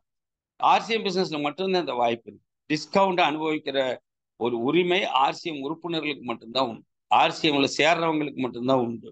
அதனால அந்த கம்பெனி தயாரிப்புகள் எல்லாவற்றிலும் எம்ஆர்பி போடப்பட்டிருக்கும். உறுப்பினர்களுக்கு மட்டும் டிஸ்கவுண்ட் ரேட்ல பொருள் கிடைக்கும். அப்ப இந்த டிஸ்கவுண்ட் மூலமா என்ன கிடைக்கும்னு கேட்டா அவங்களுக்கு விற்பனை வாய்ப்பு இருக்கிறது. அவங்க அந்த பொருளை கொண்டு என்ன செய்யலாம், 4 டீ தூளை வித்துட்டு ஒரு டீ தூள் ஃப்ரீயா வாங்கி போகலாம். இந்த டிஸ்கவுண்ட் வாய்ப்பு வச்சு நிறைய பேர் என்ன செய்யலாம், தங்களுக்கு ஒண்ணுமே கிடையாது, இழக்கிறதுக்கே ஒண்ணுமே இல்லாதவங்க கூட 10 டீ தூளை வித்து என்ன செய்யலாம், காசு ஆக்கலாம். அதன் மூலமா வீட்டுக்கு வேணுங்கிற ஜாமான் எடுத்து போகலாம். இந்த டிஸ்கவுண்ட் அவ்வளவு பெரிய வாய்ப்பை கொடுத்துருக்குது. அதுவே எல்லாத்துக்கும் சும்மா கொடுத்தா, அந்த டிஸ்கவுண்ட் கொண்டு போய் சும்மா கொடுத்துட்டு இருந்தீங்கன்னா உங்களுக்கு என்ன, கம்பெனி தயாரிப்புகளிலே டிஸ்கவுண்ட் கொடுப்பதனுடைய நோக்கத்தை புரிந்து கொள்ளுங்கள். அதை புரிந்து கொண்டு ஆர்சிஎம்குள்ள வாங்க. இதற்கு வேண்டி நீங்க ஆர்சிஎம்குள்ள வரலாம். காரணம், எந்த மளிகை கடையில் உங்களுக்கு டிஸ்கவுண்ட் கிடையாது. அண்ணாச்சி கடையில் போய் சும்மா கெடுன்னு ஒரு பில்லை போட்டு விட்டுருவாரு, என்ன ரேட்டோ அதை கொடுத்துருவேன். கொடுத்துட்டு தான் நம்ம வெளியே வரணும். எந்த மளிகை கடையிலும் உங்களுக்கு டிஸ்கவுண்ட் கொடுக்க போறது இல்லை. உறுப்பினர்களுக்கு கம்பெனி தயாரிப்புகளில் டிஸ்கவுண்ட் கொடுக்கிற ஒரு கம்பெனி இருந்தால் அது ஆர்சிஎம் கம்பெனி. ஸ்பாட் டிஸ்கவுண்டே 20% கொடுக்குறாங்க. இப்ப இதற்கு வேண்டி நம்ம ஆர்சிஎம் பிசினஸ் குள்ள நம்ம ஜாயின் பண்ண வேண்டும். ஆர்சிஎம் குள்ள வருவதற்கு நிறைய ரீசன்ஸ் 100 காரணங்கள் இருக்கிறது. ஒய் டு வி டூ ஆர்சிஎம்னு சொன்னா 100 ரீசன்ஸ் சொல்லலாம். நான் அதுல ஒரு 10 ரீசன்ஸ் பொறுக்கெடுத்து உங்களுக்கு சொல்லியிருக்கிறேன். அப்போ ஆர்சிஎம் பிசினஸை பொறுத்த வரைக்கும் நமக்கு கிடைச்சிருக்கிற ஒரு பெரிய வாய்ப்பு. ஆர்சிஎம் பிசினஸை பொறுத்த வரைக்கும் நாம் ஒரு லீடர் ஆயிடலாம், நாம் ஒரு டெக்னிக்கல் அச்சீவர் ஆயிடலாம், நாம் ஒரு எமரால்டு ஆயிடலாம். அதெல்லாம் ஈஸியா ஆயிடலாம். அதுக்கெல்லாம் ஒன்றும் பெருசா நம்ம இது பண்ண கண்டிப்பா எல்லாராலும் ஆயிட முடியும். எல்லாராலும் டைமண்ட் கூட ஆயிட முடியும். ஆனால் இப்போ கோபா சார் வந்து ரூபி, நம்ம சிஆர் மூர்த்தி சார் வந்து சப்பையர், 2 பேரும் மேல இருக்கார். ஆனால் கோபா சாருக்கும் மூர்த்தி சாருக்கு என்ன சார் டிஃபரெண்ட் அப்படின்னு கேட்டா, ஒரு மிகப்பெரிய டிஃபரெண்ட் என்னன்னு கேட்டா, மூர்த்தி சார் பின்னுல பெரிய ஆள், கோபா சார் கேரக்டர்ல பெரிய ஆள். என்ன சார் இப்படி சொல்றீங்க? எஸ், யார் வேணாலும் லீடரா இருக்கலாம்.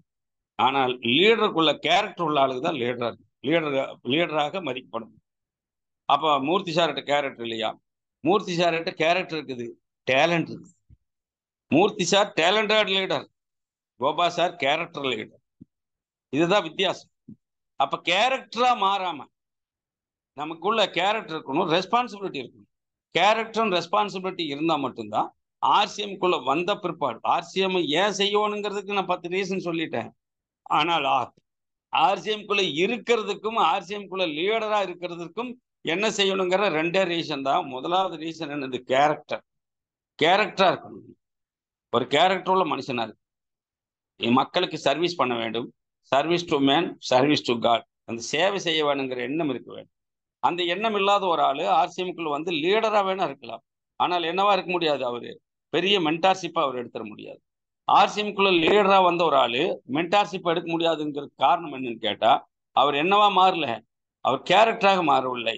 காரணம் அவருடைய அந்த மிகப்பெரிய வாய்ப்பு அவருக்கு கிடைச்சும் கூட அவர் என்னவா பண்ணிக்கல, கேரக்டர் வந்து அப்படியே தான், அதே கோபம் தான், அதே பிரச்சனை தான், அதே சண்டை தான், அதே வந்து என்னை விட்டா வேற ஆளு கிடையாதுங்க, என்னை விட பெரிய ஆளு ஆர்சிஎம்ல கிடையாதுங்க, நான் தாங்க பெரிய ஆளு.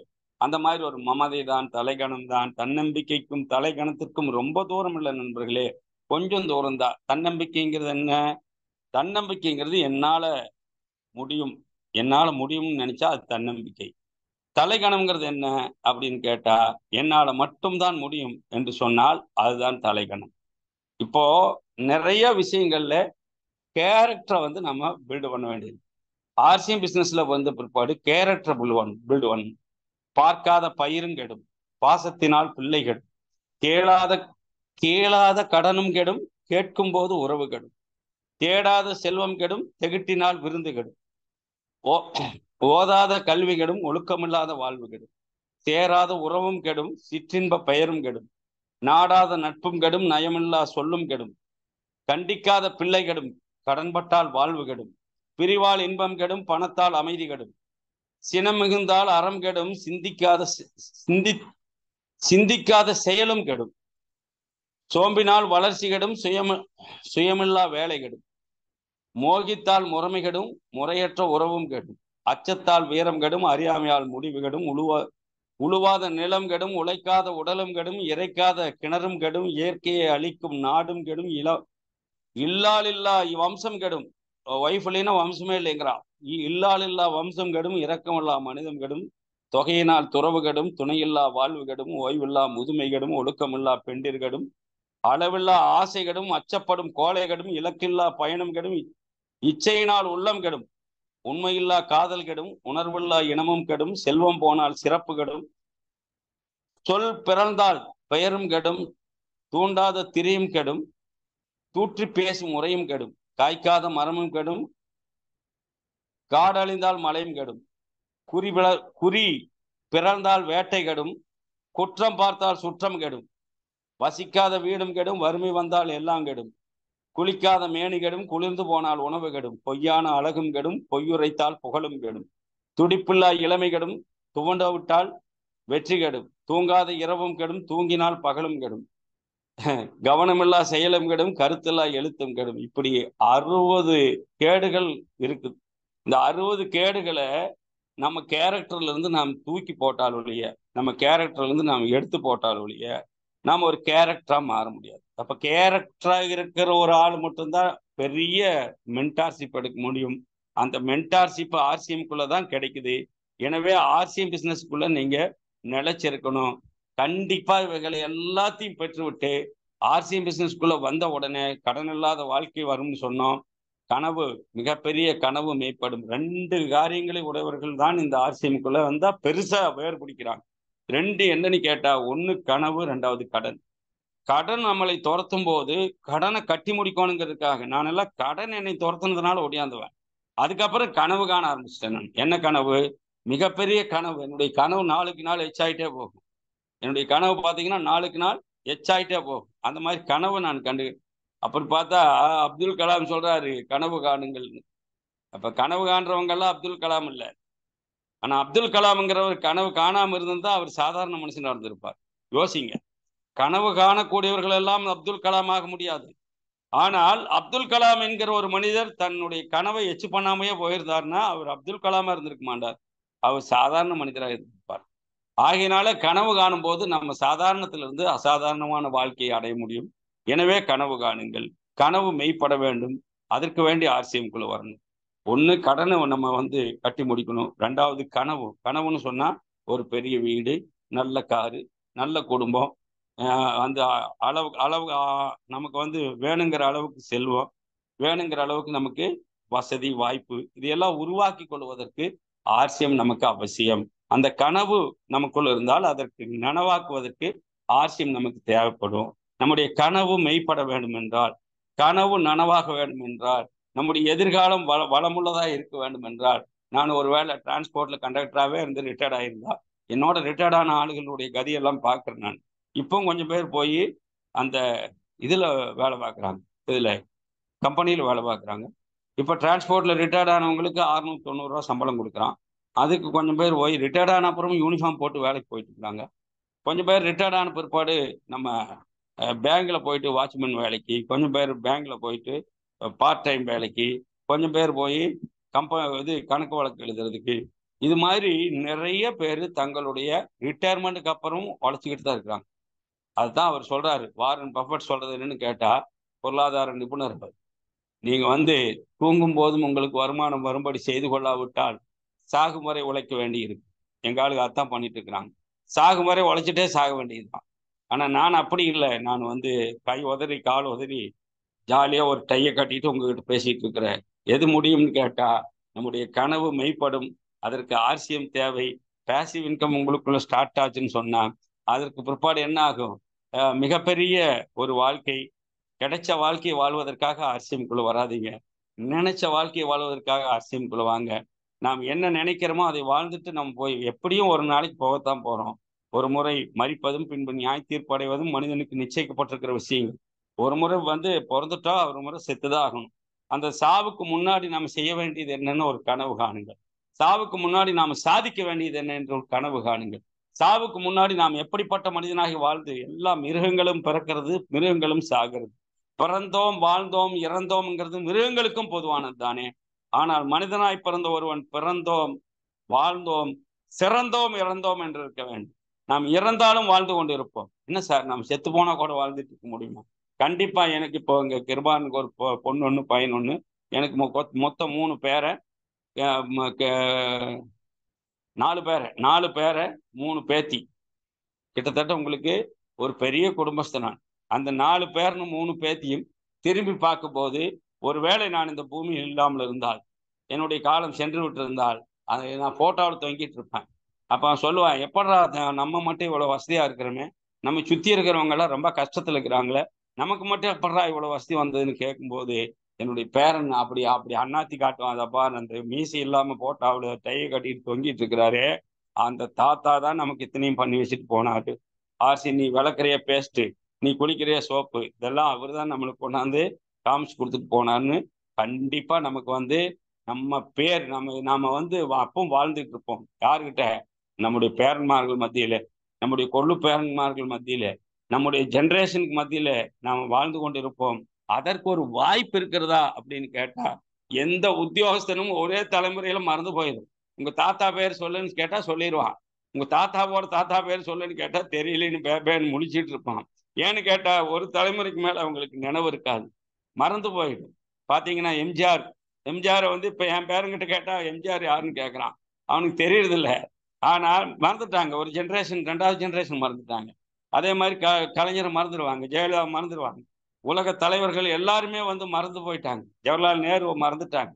ஆனால் மறக்காத ஒரு வாழ்க்கையை அதாவது பிறந்த பிற்பாடும் இறக்காத ஒரு வாழ்க்கையை, சிறந்த ஒரு வாழ்க்கையை நமக்கு அமைத்துக் கொடுப்பதற்கு ஒரு வாய்ப்பு இருக்கிறது என்றால், நம்முடைய டீம்ல இருக்கிறவங்க இப்ப நான் உதாரணத்துக்கு சொல்றேன்.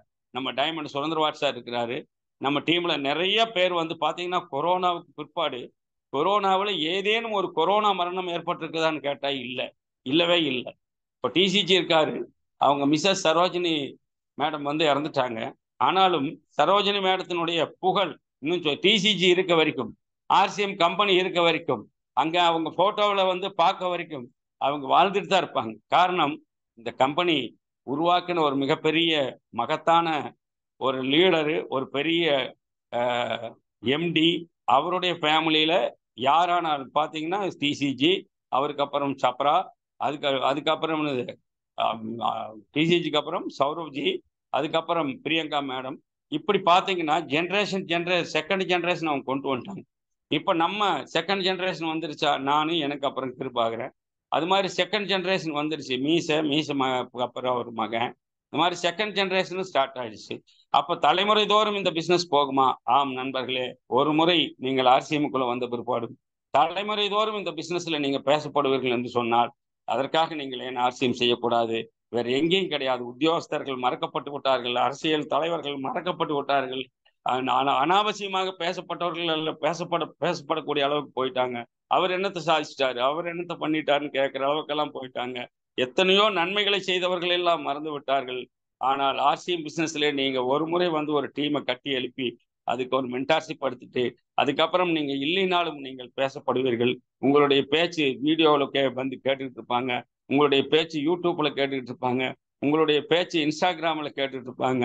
உங்களுடைய பேச்சை வாட்ஸ்அப்ல கேட்டுட்டு இருப்பாங்க. என்ன காரணம்னு கேட்டா, ஆர்சிஎம்ல நாம் இறந்தாலும் வாழ்வோம். இதற்கு வேண்டி நீங்கள் ஆர்சிஎம் பண்ணுங்கள். ஆர்சிஎம் என்பது ஒரு முறை பிசினஸ் அல்ல, தலைமுறை பிசினஸ். ஒரு நாள் பிசினஸ் அல்ல, வாழ்நாள் பிசினஸ். விளக்கிறவன், குளிக்கிறவன், துவைக்கிறவன், உடுக்கிறவன், உங்கிறவன், திங்கிறவன், தாளிக்கிறவன் அகில உலகத்திலும் இருக்கிறதுனாலதான் ஆர்சிஎம் பிசினஸ் இந்தியாவை விட்டு இப்ப வேர்ல்டு வைடுக்கு போயிட்டு இருக்கு. நம்ம மாதிரியே பல்லு வளர்க்குற ஆளுங்க, நம்ம மாதிரியே குளிக்கிற ஆளுங்க தானே எல்லா நாட்டிலும் இருக்கிறாங்க. அவங்களுக்கு இந்த ஆர்சிஎம் பேஸ்ட் தேவை. காரணம் என்னன்னு கேட்டா, லெஸ் தேன் மார்க்கெட் பிரைஸ்ல வேர்ல்டு வைட்ல எங்கேயுமே நெட்வொர்க் மார்க்கெட்டிங்ல கிடையவே கிடையாது. லெஸ் தேன் மார்க்கெட் பிரைஸை விட ஹை பிரைஸ்ல தான் நெட்வொர்க் மார்க்கெட்டிங் பொருட்கள் இருக்கிறதே இல்லாமல் லெஸ் தேன் மார்க்கெட் பிரைஸ்ல எங்கேயுமே கிடையாது. எந்த ஒரு நாட்டிலும் வந்து லெஸ் தென் மார்க்கெட் பிரைஸ்ல நெட்வொர்க் மார்க்கெட்டிங் ப்ராடக்ட் இருக்கானா இல்ல. எனவே வேர்ல்டு வைட்லயும் ஆர்சிஎம் உள்ள பூந்துச்சுன்னு சொன்னா அங்கேயும் அது ஜெயிக்கும், கலக்கும். அங்கேயும் நம்ம பொருள்கள் வந்து பெரிய அளவுல வந்து எலும்பி நிற்கும், விற்காது, நிற்காது, விற்கும், பெரிய அளவுல விற்கும். என்ன காரணம்னு கேட்டா, இதற்கு வரவேற்பு இருக்கிறது. உலகத்தரம் வாய்ந்த பொருள்னு நம்ம பலமுறை சொல்லியிருக்கிறோம். உள்ளூர் விலையில கொடுக்குறேன்னு பலமுறை சொல்லியிருக்கிறோம். உலகம் தரம் வாய்ந்த பொருளை உலக லெவல்ல கொண்டுட்டு போய் நம்மூர் விலையில விற்க போறோம். அதற்கு ஆர்சிஎம் அது தன்னை தயார்படுத்தி கொண்டிருக்கிறது. நாம நம்ம டீமை பெருசாக்குவோம், நம்ம டீம்ல இருக்கிறவங்களை வளர்த்தெடுப்போம். கண்டிப்பாக ஆர்சிஎம் பிசினஸ்ல இது நமக்கு கிடைச்சிருக்கிற ஒரு பெரிய வாய்ப்பு. எனவே இந்த வாய்ப்புக்கு வேண்டி ஆர்சிஎம்குள்ள வரணும் சார். நான் ஒரு நண்பர் நேற்றுக்கு வந்தார். சார் எனக்கு கிளைசம் வேணும், கிளைசம் பவுடர் எப்படிப்பட்டதுன்னு எனக்கு கேட்டார். நான் கிளைசம் சாப்பிட்டு சுகர் வர அளவுக்கு நான் கண்ட்ரோலுக்குள்ள கொண்டு வந்துட்டேன் சார். அன்கண்ட்ரோல் இருந்து கண்ட்ரோலுக்குள்ள வந்துட்டேன். ஓரளவுக்கு நல்லா இருக்கிறேன், ஹெல்த்தியா இருக்கிறேன். எனக்கு பல்லெல்லாம் ஆடல, பல்லு ஸ்ட்ராங்கா இருக்குது, எலும்பு ஸ்ட்ராங்கா இருக்குது. நான் நல்லா இருக்கிறேன், ஹெல்த்தியா இருக்கிறேன், ஃபீல் பண்றேன்.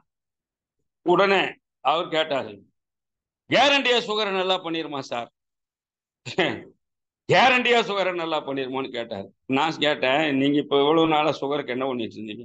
நான் சுகருக்கு வந்து அலாபதி மருந்து எடுத்தது. அந்த டாக்டர்கிட்ட போய் கேட்டிருக்கலாமா நீங்க? கேரண்டியா சுகரை நல்லா பண்ணிருமா சார் இந்த அலாபதி மருந்துன்னு கேட்டிருக்கலாம்ல நீங்க? சார் அதை சாப்பிட்டு தான் சார் நான் ஒரு மாதிரி ஆயிட்டேன், எனக்கு ரொம்ப டேமேஜ் ஆயிட்டேன். நான் டிரைவர் சார், 44 வயசு. வண்டி ஓட்ட முடியாம தடுமாறு சார். நான் சொன்னேன், நான் கண்டக்டர் 61 வயசு. நான் தமிழ்நாடு முழுக்க கார்ல சுத்த போறேன். என்னால முடியுது. சுகர் பேஷண்ட் தான் நானு. 30 வருஷம் சுகர் பேஷண்ட். அப்ப நீங்க சொல்லுங்க கேரண்டியா நல்லா ஆகுமா ஆகாதா? நான் சொன்னேன் கேரண்டியா நல்லா ஆகுன்னு சொல்ல மாட்டேன். பட் இந்த இந்த சாப்பிட்டா சுகரை வந்து நீங்க விடுதலை ஆயிடலாம். அது மட்டும் சொல்ல முடியும். ஆனா நீங்க சாப்பிடணுமே. சாப்பிட்ட உடனே நல்லா ஆகாது. ரெகுலரா பண்ணணும். கேரண்டியா நல்லா ஆகுமான்னு கேட்கிற ஆளுங்க இருக்கிறாங்க. இப்போ சாராய கடையில போய் சாராயம் குடிக்கிற ஒரு ஆளு கேரண்டியா அதுல போதை வருமானு கேட்கறது இல்லை. அதே மாதிரி ஒரு பொருளை சாப்பிடக்கூடிய ஆள் ஒரு கடையில போய் ஒரு தின்பண்டத்தை வாங்கி சாப்பிடுற ஒரு ஆளு உணவுப் பொருளை வாங்கி சாப்பிடுவாங்க. கேரண்டியா அது ஜெரிக்குமா கேட்கறது இல்லை. இப்ப நான் கேரண்டி பொருளை திங்கிறவங்க அத்தனை பேர் ஆர்சிஎம்குள்ள வந்து கேரண்டி கேட்டுக்கிட்டு இருக்கிறாங்க. நான் உங்களுக்கு சொல்றேன் கேரண்டியான பொருள் தான் நம்ம கிட்ட இருக்குது. நம்ம பொருள் அத்தனை கேரண்டியான பொருள் தான், அது நோ டவுட். ஆகினால என்ன கேரண்டின்னு கேட்டா இந்த பொருள் எங்க போனாலும் அங்கே ராஜ்யம் பண்ணும். அங்கே இந்த பொருள் நான் வந்து ஒரிசாவில் மனோஜ்குமார் ஒரு 20 பேர்த்த கூப்பிட்டு வச்சுட்டு அன்னைக்கு கூப்பிட்டு இருந்தார். நான் ஒரிசாவில் போய் முதல் மீட்டிங்லேயே ஆக்சுவலாக நாசர் தான் பேச சொல்லலான், ஹிந்தியில் வந்து பேசியான்னு சொல்லலான்னு கூப்பிட்டு போயிருந்தேன். அங்கே போன உடனே அவங்க எல்லாம் பேசுனதை கேட்டுட்டு நான் சொன்னேன், நீ ஹிந்தியில் பேசாத, நீ கம்முன்னு வாட்ச் பண்ண இன்னும் பேசுறான்னு. நான் பேசினேன், இங்கிலீஷில் பேசினேன். அவர் இங்கிலீஷ் ஆசிரியர் அங்கே என்னை கூப்பிட்டு மனோஜ்குமார். அவர் அதை வாங்கி ஒரியா லாங்குவேஜில் டிரான்ஸ்லேஷன் பண்ணி சொன்னார். கூட்டம் முடிஞ்ச உடனே அத்தனை பேரும் என்னை வந்து கட்டி பிடிச்சிட்டாங்க. நாங்கள் பிஸ்னஸ் பண்ண உங்களோட தான் சார் சேர்ந்து பண்ண போகணும். இன்னைக்கு ஒரிசாவில இருந்து பார்த்தீங்கன்னா பெரிய பிஸ்னஸ் பில்ட் ஆகி வந்துட்டு இருக்கு. கிட்டத்தட்ட 23 வந்து ஒன்றரை குயிக்குகளை அவங்க உருவாக்கிட்டாங்க. ஒரிசாவிலேருந்து வெஸ்ட் பெங்கால் கொண்டு போயிட்டாங்க, ஜார்க்கண்டு, மும்பை, டெல்லி, இப்போ பஞ்சாப் கொண்டு போயிட்டாங்க, ஆந்திராவுக்குள்ள வந்துட்டாங்க. பார்த்தீங்கன்னு சொன்னால் சுற்றி இருக்கிற எல்லா ஸ்டேட்டுக்கு கொண்டு வந்துட்டாங்க. அப்போ இந்த ஆர்சிஎம் பிசினஸை பொறுத்த வரைக்கும் பொருளை கொண்டுட்டு போய் சேர்த்தா போதும், பொருளை சொல்லி கொடுத்துட்டு வந்தா போதும். நீங்க சிங்கப்பூருக்கு போங்க, மலேசியாவுக்கு போங்க, ஆசியன் கண்ட்ரிக்கு போங்க, யூரோப்பியன் கண்ட்ரிக்கு போங்க, அரேபியன் கண்ட்ரிக்கு போங்க, எங்க வேணாலும் பொருள் போகும். கிராஜுவலா போகும். ஃபர்ஸ்ட் ஆசியன் கண்ட்ரியில தான் லான்ச் பண்ண போறாங்க. அப்போ என்ன ஆகுன்னு கேட்டா நம்ம பொருள் போற இடங்கள் எல்லாம் ஜெயிக்கும். நம்ம டீம் அங்க இருக்கும். நம்ம போய் செய்ய மாட்டோம். நம்ம டீம் அங்க இருக்கும். அது வளரும். எனவே அதற்காக நீங்க ஆர்சிஎம் பண்ணுங்க. ஆர்சிஎம் வந்து உலக அளவில் தன்னை வந்து நிலைநிறுத்தி கொள்ளக்கூடிய காலகட்டத்தில் நீங்க இருக்கிறீங்க. உங்க இளைஞர்களுக்கு வேலை வாய்ப்புன்னு சொல்லி கொடுங்க. உங்களுடைய வேலை இல்லாமல் வந்து வேலைக்காக அலையக்கூடியவங்க வெளிநாடுகளில் போய் வேலை வாய்ப்பு அடைய வேண்டிய அவசியம் இல்லை. ஆர்சிஎம் தமிழ்நாட்டில் நீங்க ஆர்சிஎம் பில்டு பண்ணுங்க. அது வேலை வெளிநாட்டுக்கு போக வேண்டாம். அங்க ஒரு ஆள் பல்லு விலைக்கு துப்புனா காசு நமக்கு இங்க வந்து உலகுங்கிறது நீங்க சொல்லி கொடுங்க. கேரண்டி இன்கம் பிசினஸ் கேரண்டியா வந்து என்ன செய்யலாம், ஆர்சிஎம் பிசினஸ் வந்து தைரியமா பண்ணலாம். ஆரம்ப காலத்துல 516 ரூபாய் கமிஷனோட ஸ்டார்ட் பண்ண காமராஜ் தான் உங்க கூட பேசிட்டு இருக்கேன். ஆரம்பத்துல எவ்வளவு, வெறும் 516 ரூபாய் கமிஷன்ல ஸ்டார்ட் பண்ண ஆளு. எங்க வீட்டுக்காரர் இதுக்கு இது ஒரு வியாபாரம் போய் மாசம் கூடி பண்ணி 516 ரூபாய் கமிஷனுக்கு பண்ணிட்டு இருக்கிறீங்கன்னு என்னைய ரொம்ப தூரம் டிஸ்கரேஜ் பண்ணி விட்டான். நான் சொன்னேன் வெயிட், பொறுத்திருந்து பார். நான் ஒரு டீமை பில்டு பண்றேன். அந்த டீம் மூலமா இன்கம் அச்சீவ் பண்ணி காட்டுறேன். 90 டேஸ், 90 நாள்ல 40,000 ரூபாய் கமிஷன் வாங்கி காமிச்சேன் நான். 90 நாள்ல. காரணம் நான் ஆரம்பமே வந்து 70,000 பியோட ஸ்டார்ட் பண்ணேன். அதுக்கப்புறம் பார்த்தீங்கன்னு சொன்னா ஸ்டார் நான் அதாவது 70,000 ஸ்லாப்ல இருந்து ஸ்ட்ரெயிட்டா ஸ்டாருக்கு தான் போனேன். காரணம் என்னன்னா நான் பிளானை புரிஞ்சுக்கிட்டேன், பிசினஸ் புரிஞ்சுக்கிட்டேன். அதுக்கப்புறம் நான் ஓயாமல் அந்த 90 நாளும் என்னுடைய உழைப்பை வந்து நான் ஓயாமல் வந்து மிகப்பெரிய அளவில் டீம் சேர்க்கணுங்கிறதுக்காக அவ்வளோ ஓட ஆரம்பித்தேன். டீம் சேர்ந்த பிற்பாடு எனக்கு வந்து வேலை தானே அந்த டீமில் சேர்ந்தவங்க வேலை கொடுக்க ஆரம்பித்தாங்க. இப்போ கூட டீம் தான் நமக்கு வேலை கொடுக்குது. டீமில் உள்ளவங்க தான் நமக்கு வந்து என்ன செய்கிறாங்க, ஷெட்யூல் கொடுக்குறாங்க. டீமில் உள்ளவங்களுக்கு நாம் ஷெட்யூல் கொடுத்துட்டு இருக்கிறோம். டீம் கூட நாம் ஓடுறோம், டீம் நம்ம கூட ஓடியாருது, டீமுக்காக நாம் ஓடுறோம், டீம் நமக்கு அவங்களுக்காக ஓடுறாங்க. இதெல்லாம் தான் ஆர்சி பிசினஸ்ல இருக்கிற ஒரு மிகப்பெரிய மகத்துவம்.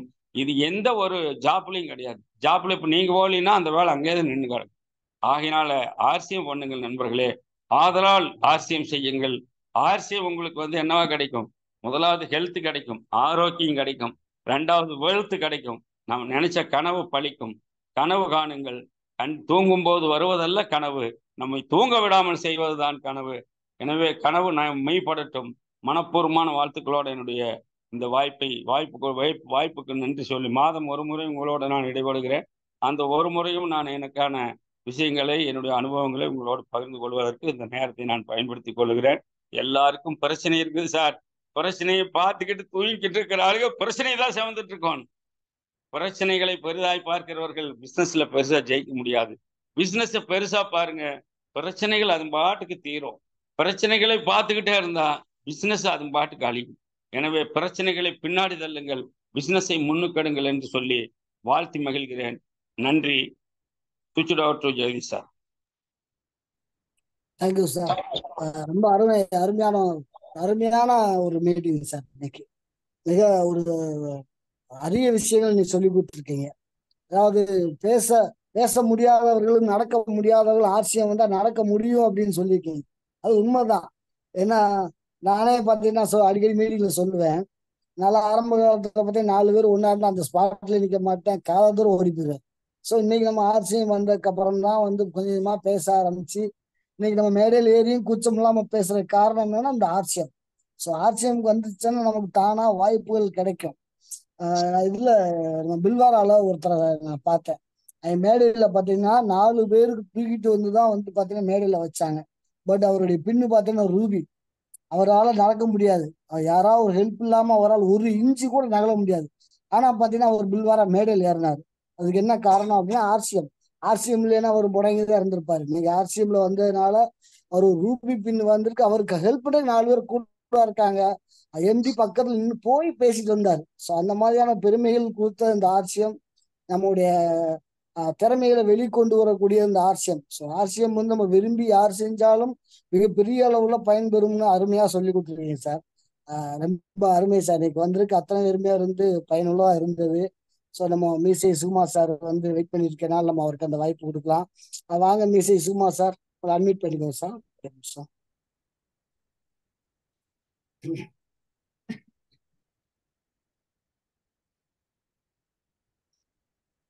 சார் பேசுங்க சார். சுகுமார் சார் பேசலாம். அனைவருக்கும் மகிழ்ச்சியான மாலை வணக்கம். இன்னைக்கு மீட்டிங் மங்களகரமான கதாநாயகன் என்ன மஞ்சள் சட்டு போட்டுக்கிட்டு அந்த கருப்பு மேட்சை டையை கட்டிக்கிட்டு அந்த அழகான கண்ணாடி போட்டுக்கிட்டு பேக்ரவுண்டு அழகு பண்ணி வச்சுக்கிட்டு இன்னைக்கு ஒரு கவிதையை பற்றி இப்போ கவிதை மாதிரி சொல்லி 60 டிப்ஸு சொல்லி தராருன்னா உண்மையிலே அவருக்கு எவ்வளோ பிரெயின் இருக்கணும், எவ்வளோ ஷார்ப்னஸ் இருக்கணும், எப்படி இருக்கணும், எப்படி வந்திருக்கணும். இதுதான் நம்மளுக்கு அந்த இதை வளர்த்துக்கணும். அவர் இன்னைக்கு ஜெயிக்கிறன்றதுக்காக ஒவ்வொரு பிட்டாக சொல்லி சொல்லும்போது அது எப்படிதான் ஒரு மனசு விட்டு ஒருவேளை கவியரசு கண்ணதாசனா இல்லை கவிஞர் வைரமுத்துவா இல்லை யாரு நான் சொல்றதுன்னு தெரியல. அந்த மாதிரி ஒரு பாட்டு வடிவில் கவிதை வடிவில் பேசும்போது உண்மையில இது ரொம்ப ரொம்ப ஆனந்தமா இருக்கு. அவருக்கு நான் தலை வணங்குகிறேன். அவர் என்னை விட வயசுல சின்னவராக இருந்தா கூட நான் அவருக்கு தலை வணங்குறேன். என்னன்னா எங்க திறமை இருக்கோ அவங்கள பாராட்டுறதுக்கு நம்ம மனசு இருந்தாதான் நம்ம ஜெயிக்கப்பட்டு ஒவ்வொரு மீட்டிங்ல நான் சொல்லுவேன். இன்னைக்கு எனக்கு தெரிஞ்சது பல தெரிவில் இருந்தா கூட அவர் பேசுற பேச்சுல இன்னைக்கு பொறுமையா அழகா டாப் அண்ட் பாட்டம் இறங்கி அவருடைய சூழ்நிலையோ ஒருத்தர் பேர் தற்பெருமையா வாழ்வாங்க. அந்த தற்பெருமை சொல்லியோ வாழ்க்கை புள்ள அவன்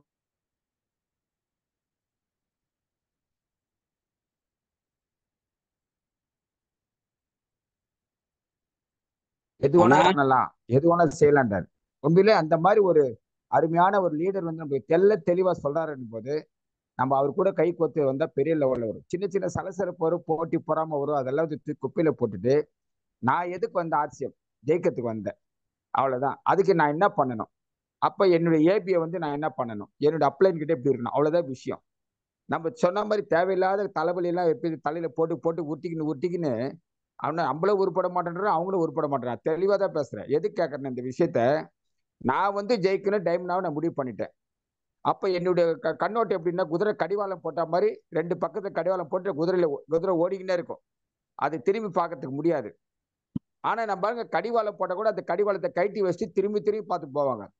அப்ப அந்த ரன்னிங் ரேஸ்ல போகும்போது ஜெயிக்க மாட்டான். ஒரு குறிக்கோள் ஸ்டார்ட் 1 2 3 அந்த தூக்கி காலேஜ் எவ்வளவு திரும்பி பார்க்காம உடனே ஃபர்ஸ்ட் வந்துடுவான். பின்னால வர பார்த்துட்டு இருந்தா அவன் ஸ்லோ ஆயிட்டு அவன் ஜெயிச்சுன்னு போயிடுவான். அதனால இன்னைக்கு சொன்ன சொற்பொழிவு வார்த்தைகள் ஒருவேளை கிருபானந்த வாரியாரான்னு தெரியல, அவர் எப்படி அந்த மூளை பிரெயின் ஒர்க் பண்ணுதுன்னு தெரியல. இன்னைக்கு இவ்வளவு தெளிவா இருந்தது, ரொம்ப ரொம்ப நன்றி. அதை விட அவருடைய ட்ரெஸ் கோடு ரொம்ப சூப்பரா மங்களகரமா ஒரு மீட்டிங் நடத்திருக்காரு, பெரிய வாழ்த்துக்கள். அதுக்கடுத்து சொன்னார் ஒரு பாயிண்ட், மீசை இல்லாமையே என்னுடைய பரம்பரை எனக்கு சொல்லணும்னாரு. அது சூப்பர் பாயிண்ட். அவர் ஆப்போசிட்டா ஆவடி மீசை சுகுமார் என்னுடைய போட்டோ முதல்ல 20 வருஷம் பொறுத்த 30 வருஷம் பொறுத்த மேல விற்கணும். என் பையன்கிட்ட சொல்லிட்டேன், வைக்க சொல்லிட்டேன். அப்ப என்னுடைய ஜெனரேஷன்ல வந்து என்னுடைய பையனை வந்து பிசினஸ் பண்ணி மாசம் 2 லட்சம் 10 லட்சம் சம்பாதிக்கும் போது அவன் என்ன சொல்றாரு, என்னுடைய அப்பாடா அவர் தானே வச்சுட்டு போனாரு இதெல்லாம், இன்னைக்கு அவர் தான் ஜெயிக்கிறார், அவர் மூலியமா தானே வந்த இவர், அவர் தான் நான். என்னுடைய பையன் காலகட்டத்து ஒரு 200-300 வருஷம் இருந்து அவர் இருக்கும்போது அவருடைய போட்டோ என்னன்னா, இன்னைக்கு பணக்கார வீட்டுல தான் இருக்க, பரம்பரை பணக்காரன் வீட்டுல பெரிய பெரிய ஆளுங்கிட்ட சொத்து 100 கோடி 200 கோடி வச்சுட்டு போன வீட்டுல தான் அந்த போட்டோ லைனா மாட்டிருப்பாங்க. இவர் போட்டோ, அவர் போட்டோ, அவர் போட்டோ, பேர் போட்டு. இன்னைக்கு யார் வீட்டுல போனாலும் அவங்க அப்பா போட்டோ கூட இல்லை ஒரு சில வீட்டுல. அந்த மாதிரி நிலைமை இருக்கு. என்ன காரணம்னா அதுக்கு தேவையான ஒரு விஷயத்தை பண்ணல. ஆனா ஆர்சிஎம் வந்து என்ன பண்ணுது, எல்லாரையும் வாழ வச்சு தலைமுறை தத்துவமா 100 ஜெனரேஷன் வந்தாலும் சரி 200 பேர் வந்தாலும் அந்த இதை வந்து பார்த்து இருக்கணுன்றதுக்காக அந்த ஒரு அதை முதலிடம் பிடித்தவர் விசில் கண்ணன் மதிப்பிற்கு காமராஜ் ஐயா அவர்கள். அவர் தான் சொல்லியிருக்காரு இந்த மாதிரி வரணும்னு சொல்லிட்டு. அவருக்கு ஆப்போசிட்டா அன்பா சொல்றேன், நான் வந்து வேற தப்பா இல்லை. ஆப்போசிட்டா இவ்வளவு பெரிய மீசை வச்சுட்டு என்னுடைய போட்டோ அந்த இடத்துல மேல இருக்கும்போது கிருபாகரன் சார்னு ஒரு லெவல்ல வந்துருவாரு. என்னோட பையன் சுரேந்தர் அவரு டாப் லெவல்ல வந்துருவாரு. என்னன்னா இன்னைக்கு 2 பேருமே அவ்வளவு இன்ட்ரெஸ்டா இருக்காங்க. எல்லாரும் வந்தா நல்லது, அதை வர வைக்கிறதுக்கான சாமர்த்தியம் இருக்குதா இல்லையா, பசங்க வரலையா இல்ல பேச ஒன்றும் புரியல. அதனால இன்னைக்கு என்னுடைய மீட்டிங் இன்னைக்கு சிறப்பா செமையா எப்படி சொல்றதில்ல அவ்வளவு அழகா பேசி இன்னைக்கு ஒரு பெரிய இது பண்ணீங்க. நீங்க 100 வருஷம் பல்லாண்டு காலம் வாழணும். இன்னும் 10,000 ஜூம் மீட்டிங் நடத்துறோம். நீங்க நடத்தி ஒரு கிண்ண சாதனை பண்ணிடணும். அதுக்கு தகுந்த ஏற்பாடு நம்ம பண்ணிக்கலாம் ஃபியூச்சர்ல. ஓகேங்களா? ரொம்ப நன்றி. பாருங்க அந்த கை கட்டினாலும் எம்ஜிஆர் மாதிரி என் மூன்றெழுத்தில் என் மூச்சு இருக்கும், அது புனித பிள்ளால் என் காமராஜ் பேச்சு இருக்குன்ற மாதிரி அவர் ஸ்டைல்ல கை கட்டிட்டு பாக்குறாரு. அவர் அந்த மாதிரி ஸ்டைல்ல நிக்கிறாரு அவர். அதனால வந்து ஒவ்வொரு விஷயத்தையும் ஜெயிங்க. நல்ல ஒரு எதிர்கால நண்பர். அவரை கையை பிடிச்சிட்டு போங்க, பெரிய சாதிக்கலாம். உண்மையில அவர் வந்து உள்ளத்துல ஒண்ணுமே இல்லை, தெளிவா பேசுறாரு. எது வந்து வெட்டி ஒன்று துண்டு 2 அவ்வளவுதான் முடிஞ்சு போச்சு அண்டாரு. உண்மையில ரொம்ப நன்றி, வாழ்த்து ஐயா, ரொம்ப ரொம்ப நன்றி. நான் ஒரு சல்யூட் அடிக்கிறேன் உங்களுக்கு. என்னுடைய அப்புறம் ஜெகதீசன் சார் செம ரெக்கார்டில் மன்னன்றது அவர் ஜெகதீஷ் சார். அவர் உண்மையிலே ரொம்ப இனிமையான மனுஷன். போன் பேசுறா கூட சரி, சொல்லுங்க சுகுமார் சார், சொல்லுங்க மீச சார், அவர் அன்பா பேசுறாரு. என்னன்னா நம்ம சம்பாரிச்ச சொத்து ஆர்சிஎம்ல அந்த அன்பு பாசம் பணிவு மரியாதை கோடி கோடியா இருந்த அட்ரஸ் தெரியாம எவ்வளவு பேர் இருக்கான். ஆனா நம்ம ஆர்சிஎம்ல இருந்தவனவ டெல்லிக்கு போறோம், ஒரு இடத்துல கேரளாவுக்கு போறோம், டெல்லிக்கு போன மீசையில சொன்ன மாதிரி நம்ம காமராஜ் சார் மாதிரி இந்திக்காரங்க அவங்க எல்லாம் வந்து சேர்த்து கட்டிட்டு முத்த கொடுக்குறாங்க. என்னடா என்ன கேட்டா, sir you are mister Sukumar, yes sir ஆனால் அவங்க போட்டோ எடுத்துக்கிறாங்க வந்து நின்றுக்கிட்டு. நிறைய பேர் ஒரே ஆச்சரியப்பட்டாங்க, என்னப்பா வெளியூரெல்லாம் வந்து எடுத்துன்னு போறாங்களா உங்ககிட்டனாங்க. அதை நான் பெருமைக்கு பேசல, அந்த லீடர் என்ற முறையில் ஏதோ ஒரு பப்ளிசிட்டி ஆயிருக்கு வாழ்க்கையில. அதனால நல்லா இருக்கு. ரொம்ப நன்றி. வாய்ப்பளித்த அனைவருக்கும், மீட்டிங்கில் கலந்து கொண்ட அனைவருக்கும் என் மனமார்ந்த நன்றியை வாழ்த்து தெரிவித்து விடைபெறுகிறேன். நன்றி, வணக்கம். Jai RCM, good RCM, Avadi மிஸ்ஸஸ் ஸ்டார்ட் பாட்டிங்கம். Thank you, all the best. Sir வணக்கம் சார். ஜேஆர்சிஎம்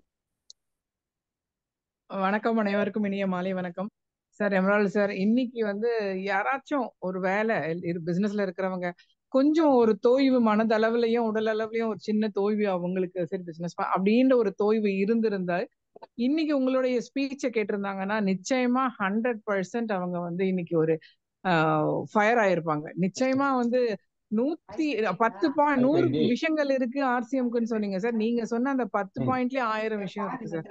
அவ்வளவு ரீசன்ஸ் இருக்கு எதுக்கு நம்ம ஆர்சிஎம் பண்ணணும் அப்படின்னு. இன்னைக்கு வந்து உண்மையிலேயே எனர்ஜெட்டிக்கான ஒரு பவர் பர்ஃபார்மன்ஸ் சார். நிச்சயமா என்னால உணர முடியுது. 100% வியாபாரம் இவ்வளவுதான். நீங்க எக்ஸாக்டா ஆர்சிஎம் பிசினஸ் தான் பேசுறீங்க. இதை உள்வாங்கி நிறைய நானும் என்னுடைய டீமும் நிறைய டெவலப்மெண்ட் நாங்க கொடுத்துட்டு இருக்கோம். இன்னைக்குமே நான் சொல்ற மாதிரி எங்களுடைய வெற்றியை தான் வந்து நாங்க உங்களுக்கு வந்து ஒரு கிராட்டிடியூடா கொடுப்போம். அதுல எந்த இதுவும் இல்ல. நீங்க அவ்வளவு பெரிய பொசிஷன்ல இருந்து எங்களெல்லாம் நீங்க கையில எடுத்து எங்களுக்கு எல்லாம் சின்ன சின்னதா கைட் பண்ணி நிறைய விஷயங்கள் எங்களுக்கு நிறைய சப்போர்ட் சிஸ்டம் நீங்க கொடுக்கறது வந்து நாங்கெல்லாம் ஒரு பிளெஸிங்ஸ் தான் சொல்லணும். நிச்சயமா அடுத்த லெவலுக்கு போகணும்ன்றதுல ஒரு மிகப்பெரிய ஒரு உறுதி இருக்கு சார். நிறைய பெண்களையும் அழைச்சிட்டு போகணுன்ற உறுதி இருக்கு. அதுக்கு உங்களுடைய சப்போர்ட் as always இருக்கு. Thank you very much sir. JRCM leaders. யாருமா நடுவால நிறைய பேசுற மாதிரி தெரியுது.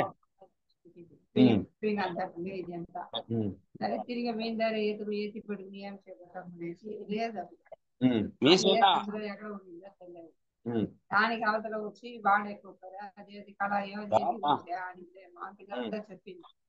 அவளுக்கு நான் துட்டு வரோம்னு சொல்லிட்டு தான் ஆண்டி நானும் கம்முன்னு யாருமே அன்மியூட் ஆகாம சத்தம் வந்துட்டு இருக்குது எங்க இருந்து? எடை போட்டு எவ்வளோன்னு சொல்ல வாங்கிக்க வேண்டியது தானே. அவளுக்கே தெரியாது, அவ உள்ள போயிருந்தா. ஆனே centre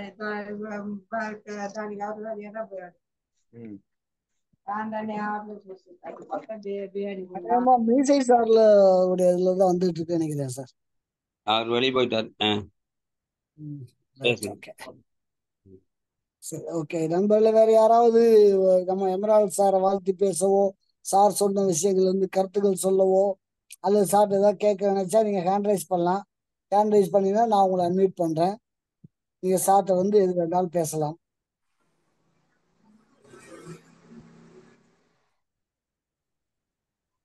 Babu sir, Tiruvallur Babu sir. Sir unmute பண்ணி பேசுங்க சார். பாபு சார். ஜெயார்ஜியம் சார். ஜெயாசியம். ஸோ இன்னைக்கு உடைய செஷன் வந்து ரியலா எக்ஸலண்டான ஒரு மைண்டுக்கு வந்து பார்த்தீங்கன்னா உண்மையாக ஒரு பெரிய ஒரு ரெஃப்ரெஷ்னஸ் கிடைச்சிருக்கு. ஏன்னா நம்ம வந்து நிறைய விஷயங்கள் வந்து அன்றாட வாழ்க்கையில் வந்து நம்ம பார்த்துட்டு இருக்கோம். ஸோ அதில் காமராஜ் சார் சொன்ன மாதிரி ஏன் நம்ம ஆர்சிஎம் பண்ணணுன்றதுக்கு வந்து நூற்றுக்கணக்கான காரணங்கள் இருந்தாலும், ஸோ அதில் வந்து பார்த்தீங்கன்னா இன்னைக்கு சொன்ன ஒரு 10 காரணங்கள் வந்து பார்த்தீங்கன்னா உண்மையாகவே நம்ம வந்து ஒவ்வொன்றுத்தையும் வந்து சற்று உற்று நோக்கி பார்க்கணும். ஏன்னா அந்த ஆர்சிஎம் உள்ளுக்கு வர்றப்போ வந்து பார்த்தீங்கன்னா முதல்ல எல்லாருக்குமே வந்து பார்த்தீங்கன்னா அந்த அவமானங்கள், தோல்விகள் இது எல்லாமே வந்து கண்டிப்பாக வரும் அப்படின்றத வந்து ரொம்ப ஆணித்தரமாக சொன்னார். பட் அதை வந்து நம்ம எப்படி வந்து கடந்து போனோம் அப்படின்றதான் ரொம்ப ரொம்ப ஒரு முக்கியமான தகவல். ஏன்னா இன்னைக்கு நிறைய பேர் வந்து பார்த்தீங்கன்னா அந்த தோல்விகள், அவமானங்களை வந்து கடக்கிறதுக்கு வந்து யோசனை பண்ணி தான் வந்து பார்த்தீங்கன்னா ஆர்சிஎம் விட்டு வெளில போயிடுறாங்க. ஸோ அதனால ஏன் ஆர்சிஎம் பண்ணுன்றதே நிறைய பேருக்கு வந்து அந்த காரணங்கள் வந்து தெரியாமையே போயிட்டு இருக்கு. ஸோ அப்போ வந்து எந்த ஒரு பிஸ்னஸ் நம்ம பண்ணாலும் அது வந்து பார்த்தீங்கன்னா இந்த மாதிரி சங்கடங்கள் வரும். அதுவும் இந்த நெட்ஒர்க்கில் வந்து பார்த்தீங்கன்னா நெட்ஒர்க் மார்க்கெட்டிங்கில் நிறைய வந்து நம்ம வந்து பிரச்சனைகளை வந்து முதல்ல கொஞ்ச நாளைக்கு, அது 1 வருஷமோ 2 வருஷமோ வந்து பார்த்தீங்கன்னா அந்த மாதிரி பிரச்சனைகளை வந்து கண்டிப்பாக நம்ம ஃபேஸ் பண்ணி தான் ஆகணும். ஸோ அதை நம்ம ஃபேஸ் பண்ணி அடுத்த கட்டத்துக்கு போகிறப்ப தான் வந்து பார்த்தீங்கன்னா அந்த படிக்கல் வந்து நமக்கு வந்து ஒவ்வொன்றா வந்து மாற ஆரம்பிக்கும். ஸோ அதில் வந்து பார்த்தீங்கன்னா ஏன் ஆர்சிஎம் பண்ணணுன்றதுக்கு இன்னைக்கு ஒரு 10 காரணங்கள் வந்து ரொம்ப அருமையாக வந்து எக்ஸ்பிளைன் பண்ணாருக்கு. நான் எல்லாமே நோட்ஸ் எடுத்து வச்சிருக்கேன். ஸோ கண்டிப்பாக இதை வந்து அடுத்து நம்மளுடைய டீம் அடுத்து வர்றவங்களுக்கு ஏன் நம்ம ஆர்சிஎம் பண்ணோம் அப்படின்றதுக்கு இந்த ஒரு 10 காரணங்களை வந்து நம்ம கண்டிப்பாக அவங்களுக்கு தெளிவாக நம்ம சொன்னோம்னா இந்த மாதிரி வந்து மக்கள் வந்து இதை வந்து ஸ்ட்ராங்காக பிடிச்சிக்கிட்டு வந்து இதில் இருக்கிறதுக்கு ஒரு பெரிய விஷயமா வந்து இந்த 10 பாயிண்ட் வந்து கண்டிப்பாக அமையும். ஸோ அதில் வந்து இன்னைக்கு ரொம்ப அருமையான விஷயங்களை வந்து நம்ம எமராஜ் சார் சொல்லியிருக்காரு. கண்டிப்பாக நானும் வந்து அதை என்னுடைய டீமுக்கு கண்டிப்பாக இதை வந்து நான் கண்டிப்பாக கொண்டு போய் சேர்ப்பேன். ஸோ அதில் எந்த ஒரு மாற்றுக்கருத்தும் கிடையாது. நான் நிறைய விஷயங்கள் இன்னைக்கு வந்து நான் கற்றுக்கிட்டேன். Thank you sir. Thank you very much. Thank you sir. வாழ்த்து. வேற யாராவது பேச விரும்புனீங்கன்னா ஹேண்ட் ரைஸ் பண்ணலாம்.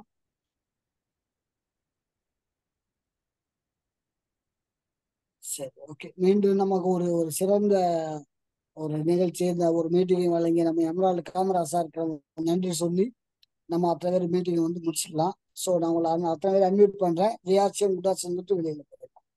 ஜெயாசியம் thank you kudos. Sir. Thank you emerald sir. வாழ்த்துக்கள். All the best. கனவே கலையாதே. பங்கெடுங்க. All the best. All the best. வாழ்த்துக்கள்.